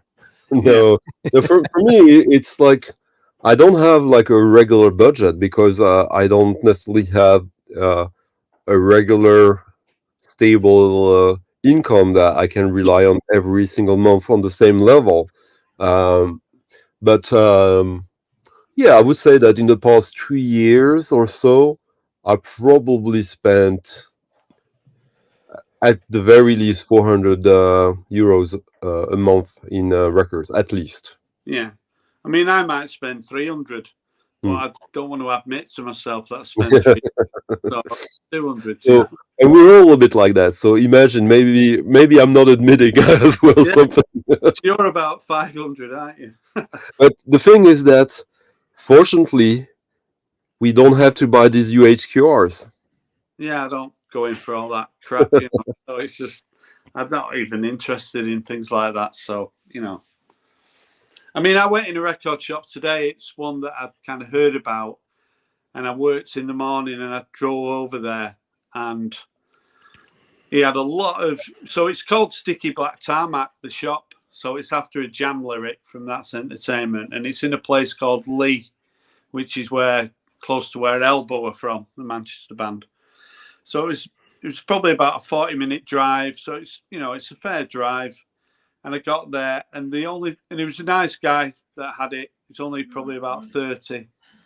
And And the only thing that disappointed me with the store, there wasn't enough used records, and I didn't really have time to talk to him because there was a few other people there. But a good record shop needs good used records, doesn't it? And I asked him, he's only been open a year, and he might have had 300 used records. That's not a lot, but he had maybe 3,000 sort of new records. But you can get them from Amazon, can't you? So he's competing on a very low margin there. That's the thing. In our day and age, a good record store that only does new stuff can be as good as it wants. It's not. You can't do that anymore because, like I had my friends like Fred. I think when you were in Paris, you stopped by there. But like Le Souffle Continu, it's a great shop.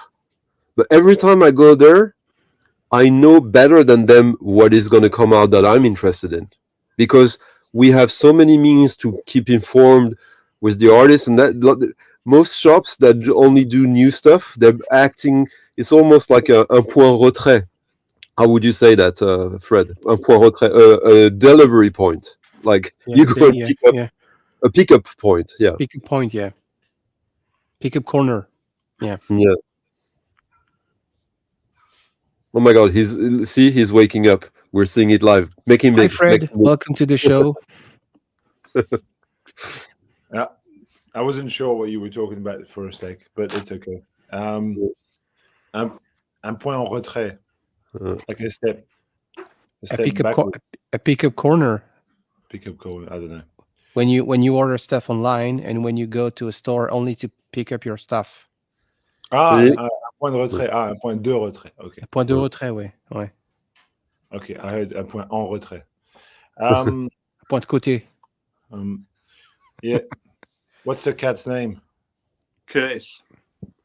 Was that? Curtis. Okay. So Curtis. Does he like? Yeah. What kind of music does Curtis do?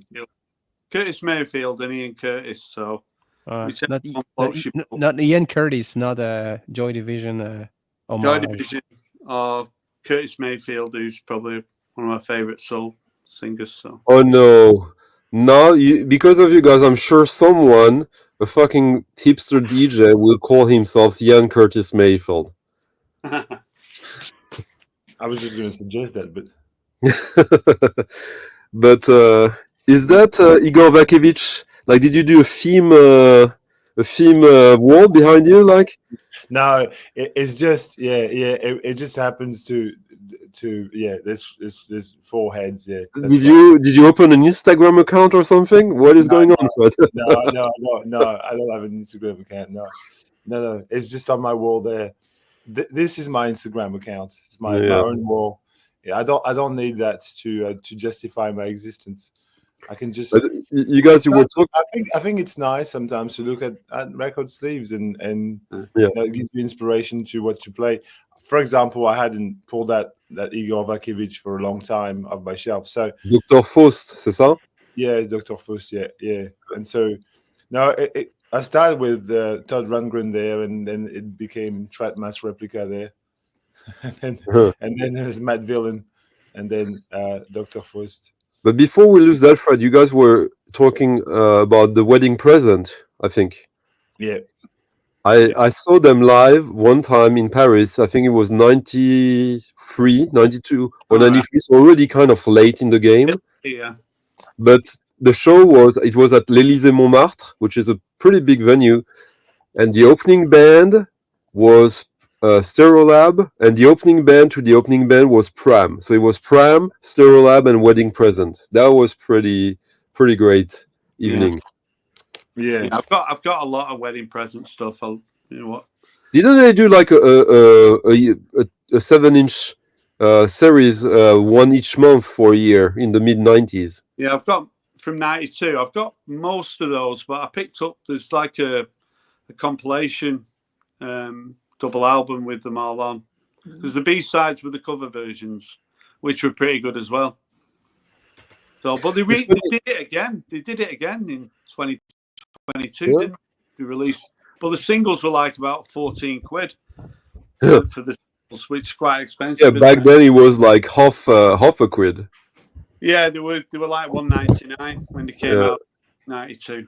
But it's funny. Recently, I read something about Wedding Present for Romuald. It's like an indie band from the mid-late 80s, but they were kind of like nowadays. If you see journalists talking about them, sometimes they call them as a post-punk band, but in reality, they were just like a working-class indie band. Yeah, it's like the non-intellectual Fall in a way. Yeah, I kind of when the Smiths split, I kind of got deep into the Wedding Present around that period because I saw them in '88. So that was that. I think it was probably at the peak then. So but, they do sound like the Fall, the Wedding Present. Yeah, but with the less quirks, it's more straight up like. Yeah. He was brought up in Manchester and then he emigrated to Leeds. So. Emigrated. Emigrated over the border, over the Pennines. Is it like? And I assume that in your world, it's like kind of like downscaling, right? Yeah. Well, there's not a lot of love lost between sort of Manchester and Leeds. You know, it's pretty tribal. You know, sort of football wise, but musical wise, there's been a lot of good band. Gang of Four from Leeds as well. Aren't they? So, oh yeah, really? Gang of Four from Leeds, yeah. So I mean, they're the poster boys Delta, as well. Delta 5 from Leeds as well, and what else? Lots of bands actually. Yeah. But what's from Leeds?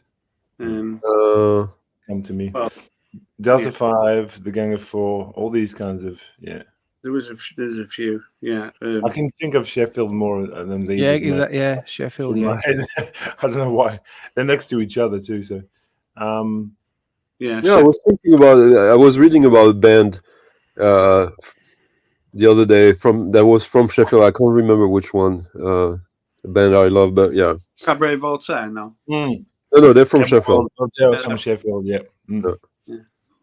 No, but a band like kind of similar to that. That was like, wasn't it? No, it wasn't Section 25. From Manchester. No. Yeah. They're on Factory, so yeah. I'm on my last 10%. So if I disappear, don't take it personal. No. No worries. But Yeah, so the fair was good. Romu, that's good. Yeah, You bought some nice records. Oh yeah, I found OG press of this 90s. Yeah, I am. Yeah. Yeah, yeah. And it's funny because the guy is a It's French. He's a French guy. He was born in France, but moved with his parents at a very young age. And he was the guy who did this import stuff. So he did import. So it's basically a dead stock he had. That's amazing. You never see those record OG mint and both. So it's a very big album though. It's a very long album. It's got like how many tracks on there. But that's how it was back then, though. These hip hop albums. But it's a double CD. It came out as a double CD, and here is a double vinyl. Yeah. The other day, Discogs did an article about the cassettes that sold for the most amount of money ever. Concept. Yeah, and in the top 20, there was a cassette of I Am, the sort of demo version of an album. Yeah, concept called Concept. I Am Concept. So this is that wedding present sort of. Oh yeah. You know, the compilation of the singles from '92. So it's gatefold there. Wow, 92. I thought it was later because I thought I saw them in there was a rough trade shop in Paris between that opened in, I think it was in October 92. I'm sure it's 92, you know. Yeah. Have you got the singles, Fred? No, I've just got a couple of albums. I've got this what is it called, Bizarro. Yeah. And I've got George Best as well. Yeah. No, I don't have the space for everything. Where would you rate George Best do you rate it really highly, or is it just it's an okay? Oh, album? it's a really great album from the 80s. It's great. George Best is an album by The Wedding Present with the cover. You see George Best. Yeah, on my French channel, I made if we talk about rating, I made this video of my favorite UK albums from 1980 to say 1993 or something, and I included George Best in that list, so I must rate it high. Yeah. I guess, but I think this is just as good. It's not as well known, but I think this is probably arguably as good as, or maybe even a little bit better as an album. Yeah. See, Rob, how shameful. You have to find freaking French guys to talk about The Wedding Present on. I know. In the VC. I've mentioned it before on to like Mazzy hasn't really got a clue about. He hasn't. Why? How? Like, he would be shocked if he knew about The Wedding Present. When I met him in London, and I gave him a Fall CD. Because he didn't have anything by the Fall, so I thought I'll give you the. I mean, there's no such thing really as the greatest hits of the Fall, is there? But it's like a Fall compilation with like a double disc with like 40 tracks on it, and he said he was enjoying it. So, but I gave him an Spiral Carpets CD because he didn't know about them either, and he's quite enjoying that as well. So the band you were almost part of. Yeah, I know, but it didn't happen, did it? So. Here's another UK band that nobody talks about. Is that New Music? I've got that. New Music, yeah. It's just there in my stack there. This is the first two albums are really where it's at. Can't remember the names of the first two albums, but this is a comp of half of it is the first half is the first album, the second half is the second album roughly, but nobody really talks about them, but they're kind of in a post-punk kind of somewhat edgy, but not as edgy as like, we talked about Gang of Four before and stuff like that. It's not like that, but it's. I like that song, World of Water. That's like one of my favorites on that. Yeah, it's a great song. Yeah. How do you guys rate the Neds? Who? The Neds, the Ned Atomic Dustbins. Oh yeah. Yeah, they kind of. Yeah. Yeah. The lead singer was a bit random, wasn't he? Yeah, they kind of. They were sort of. They weren't on my radar. I knew about them. They had quite a lot. I think they were darlings of the NME for a couple of weeks. But I bought a couple of their records in the early 90s. I honestly, I didn't like them that much. But one thing interesting though about them is that they were you talk about the NME, but they were the favorites of Deadline, the music like that was also doing comic books, where Jamie Hewlett started out with Tank Girl, and all the artwork was done by Jamie Hewlett, who went on to do Gorillaz. That's right. Yeah. So that would be their claim of fame in a way. Yeah. Here's another band that nobody knows about. That's way more interesting, I think. Which one's who's that? Michael Disney. Michael Disney. Yeah. That's they were an indie band in the same kind of mold as the Wedding Present and those kinds of bands, but like it very very little was said about Michael Disney. It's not a band. I mean, this record is okay. I mean, it's not. I don't think it's a masterpiece or anything, but it's something that I got cheap a while back, and I sort of played. It's a bit precious, but it's not in a necessarily bad way. Yeah. And let's talk about UK indie. That's a really great record. Yeah, Julian. Overkill. Yeah, from 1992 actually. Yeah, see him around that time. Yeah, 92. That's a great. It's a really great record. I love the Teardrop Explodes and early Julian Cope is. I love favorite of mine. I love Wilder. Wilder's like. Wilder, yeah, it's really good. I mean, you can't go past Kilimanjaro though. I mean, the first side alone is just. When I dream. I'm sure Stunty will agree. I love that record. I mean, I mean, it's to reach their own. I also have the Pale Saints there in front of me. Ooh, that's one of the best UK albums of the 90s for sure. I've got some Pale Saints. Got some 12 inches. Yeah. I mean, they have an album that is more popular, but this one I think is the best album of theirs, because the other one, all the best songs are on EPs with good B-sides, so you don't necessarily need the album. There's a lot of good EPs. And here is an album that sounds like a UK album from the 80s and 90s, but is actually in fact a 2006 album by an Israeli dude called Charlie Majira. Yeah. This album sounds more Joy Division than Joy Division, or more Cure than The Cure. It's actually, I mean, for a homage or pastiche or whatever you want to call it, this is really, really a great example of how you can do it and sound really like you made it in those times. You know, it's I very highly recommend this record. It was kind of a blind buy, but as soon as it went on the turntable, wow, this is really cool. Doesn't he have like an album that was released in the 90s only on CD that was reissued on vinyl as well around the same time as this one?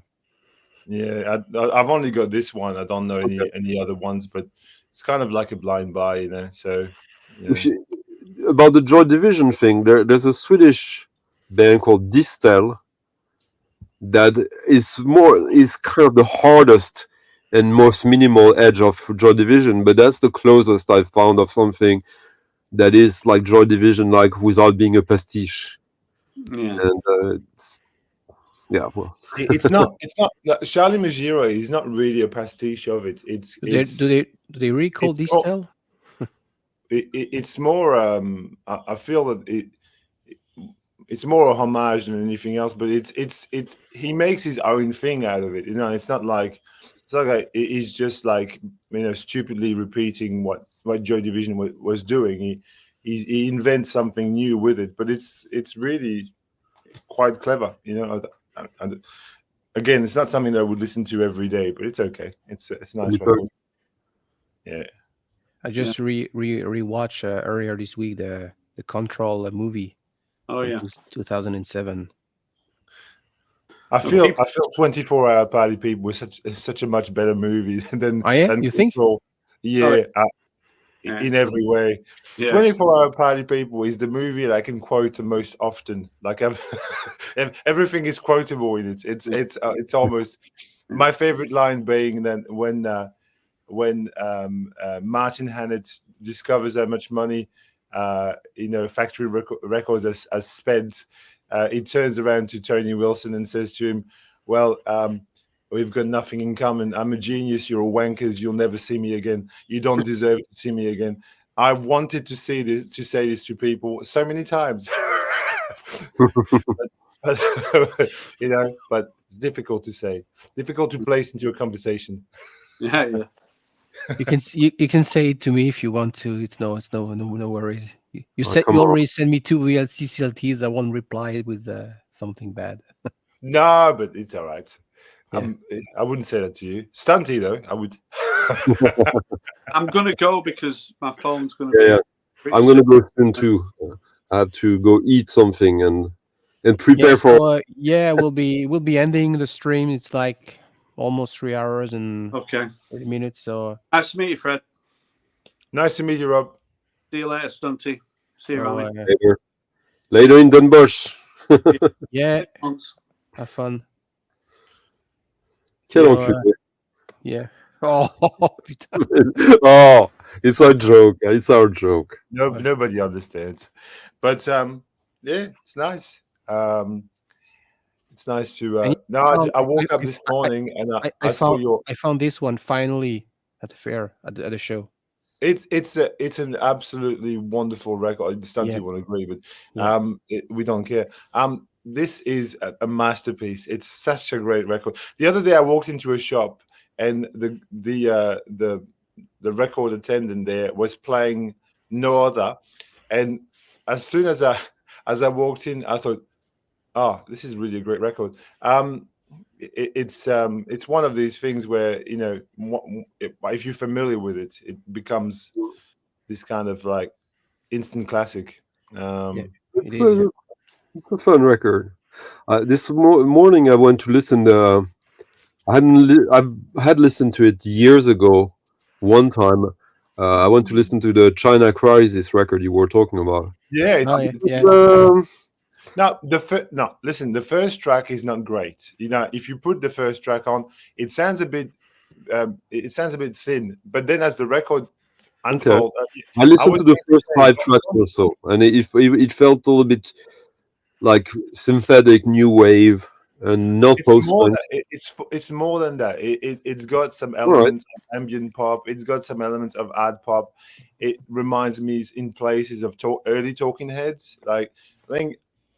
But I've listened to that record quite a few times. So, and for me anyway, for my taste, I'm finding that I'm really enjoying it at the moment. But I mean, obviously, it was good to revisit it. Anyways, I knew the name. We're talking about a band called China Crisis, British band from like early mid 80s. I'm going to take it out. It's here somewhere.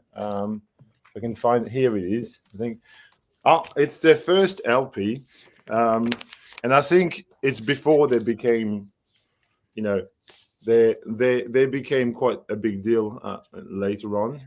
Romu. Yep. Hold on a sec. Oui, j'arrive. Yeah. So I just think it's got some very interesting art pop leanings for my taste anyway. And as I said, the first song on it, 7 Sports for All, is pretty crappy. But then if you go past that, there's some really great tunes on this. But again, if you only just sort of casually listen to it and I can understand why he didn't really like it. I would have felt this if I just casually listened to it and put one track on. I probably would have said the same thing. But okay, I'll give it a third go then. It's all right. That's some record. Yeah. What have I got here? Speaking of Talking Heads, I also didn't have a. Yeah. Still building up. I wanted to buy the other one you mentioned, with the 4 heads, the one released in 1980. But Remain Light is the best album.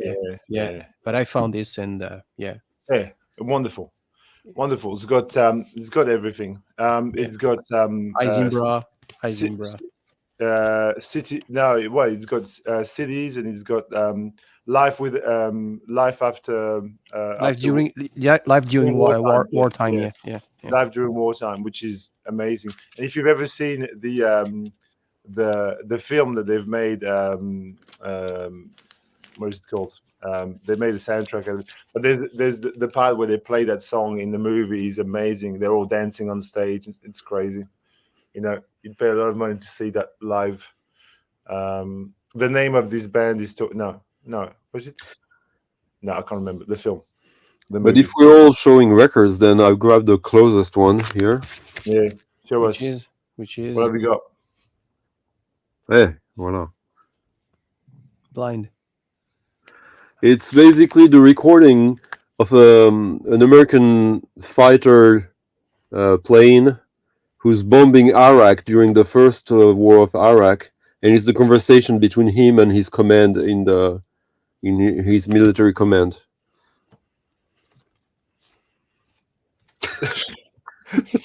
Okay. It's very. Since we're talking about war, I've got a war. It's a little bit niche. I agree, but it's been doing wonders in some mixes I've done in the past. This is a cool curio that I picked up. I ordered like a while back. I ordered some. I don't know if you remember on the French stream. I was showing the Pinocchio and Plateau records and the sort of library records that I picked up. And then in the same order, I found this on the Discog store. So François Rabat, for those for the viewers who don't know, is a French-Egyptian double bass player, very much like Henri Texier, if you know Henri Texier. Plays, there he is, and there's the guy.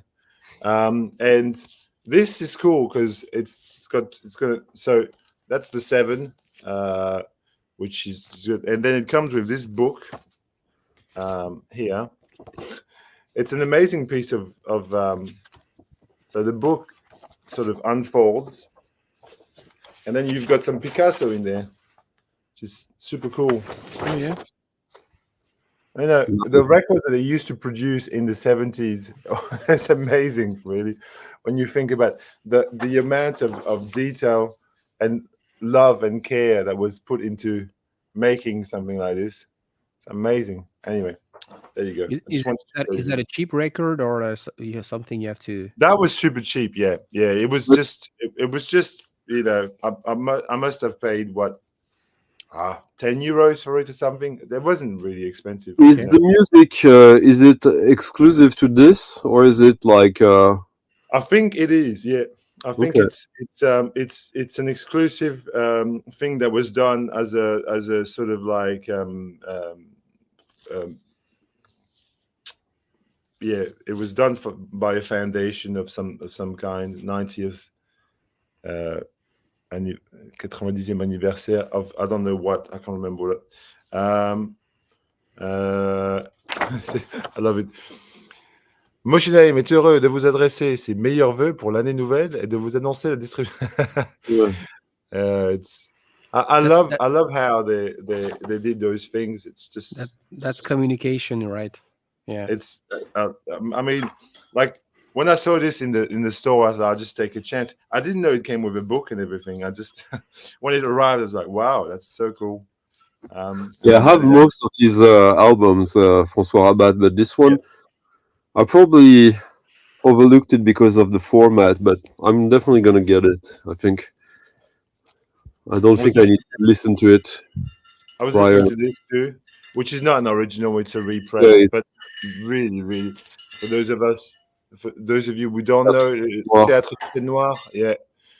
This was reissued by Souffle Continu like a while back. I mean, but that's not a new one. I bought this when it was repressed in 2000. Yeah, if you want an original of that one, you have to pay probably at least €300 at the very least. But this is probably, I don't know if you agree, Stunty, but this is probably the best example of the music of Chien Noir on disc. I think, like, because the tracks on there are just they're just so perfectly realized. You get a really good example of what they sound like on this. I feel, okay, on this. Yeah, they have 3 albums on the LPs. And they're all very Chien Noir and all a little bit different from each other. So yeah, I think I've got I've got one of them there in front of me somewhere. I don't know where it is. Yeah. So then my turn to show a record. Yeah, show a record. James Last, Non-Stop Dancing. Yeah. This one is pretty interesting because 2 of the tracks are actually avant-garde musique concrète that he hid in this. No, I'm bullshitting totally. I don't even have the record. It was just sent to me. But you know what? Romu the other day, if I can interject, Romu the other day, a while back when we were doing the French stream, you showed us a couple of James Last records you've got on your shelf. And you showed us Voodoo Party, I think, and I think you had the one with the plane on it. Have you got them behind you? No, not behind. I have to. There's one, a blue one with a plane on it. Yeah, it's actually the only James Last record worth having because it's got some funky tunes on there. You should pull that and play. I'm not kidding. There's 2 James Last records. There's 2 James Last records that worth having, and that's one of them. The reason I got all these wonderful things we saw everywhere for less than $1 and mint, and nobody wants. And it's part of my grandparents' collection. Yeah. But seriously, Voodoo Party, if you've got it, is funky. It's a nice funky record, and that one. And you know what? That Cuban record, that psychedelic record, you made me buy, Mr. Bongo. I could feel where he got his inspiration from. Yeah, James Last. It's a great record, group. It's a German producer who looks super dapper.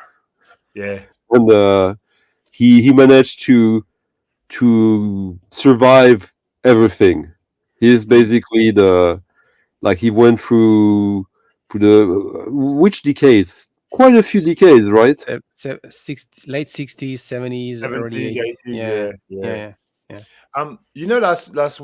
Last week on this code, I didn't really have the time to show you any records because I was only there for, and the week before I blind bought a French record.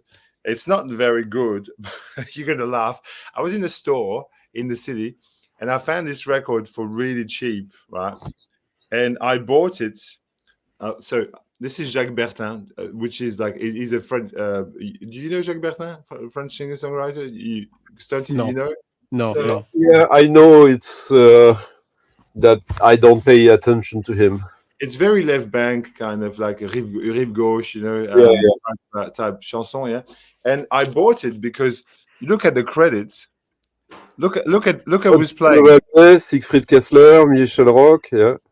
And it's an incredible lineup, isn't it? Didier Levalet, who is a double bassist, like an amazing double bassist. Siegfried Kessler, who is a French-German keyboards player, piano player, and Michel Roch on saxophone, obviously. And I don't think it lives up to that sort of level. What? It looks cool. The lineup is amazing, but it's underwhelming in the end. Well, it's a French chanson record, and it's on Disque Alvarez, like Jean Vasca and and Gilles Elbaz as well, who I love.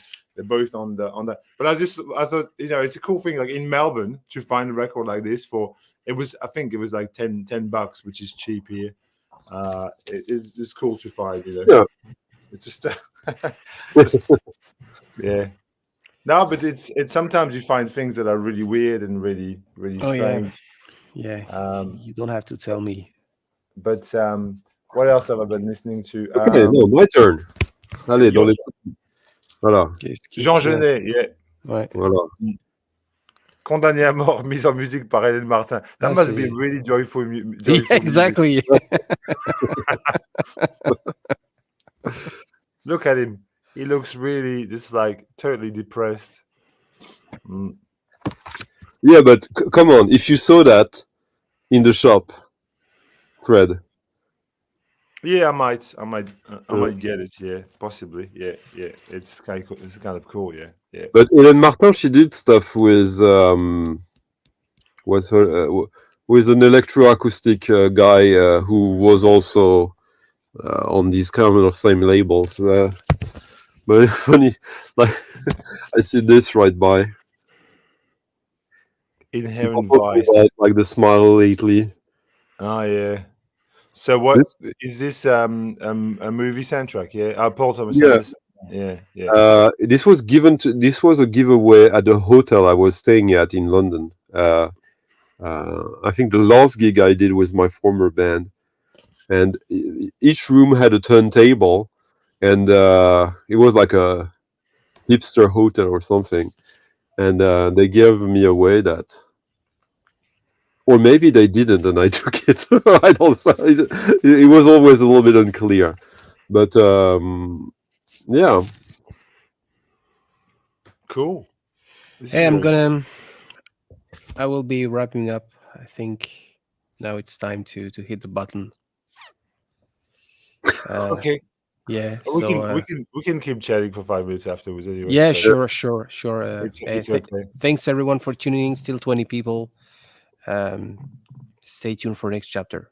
Bye bye. Salut. Les chapters, hein, très important les chapters. Ouais, le chapter, ouais.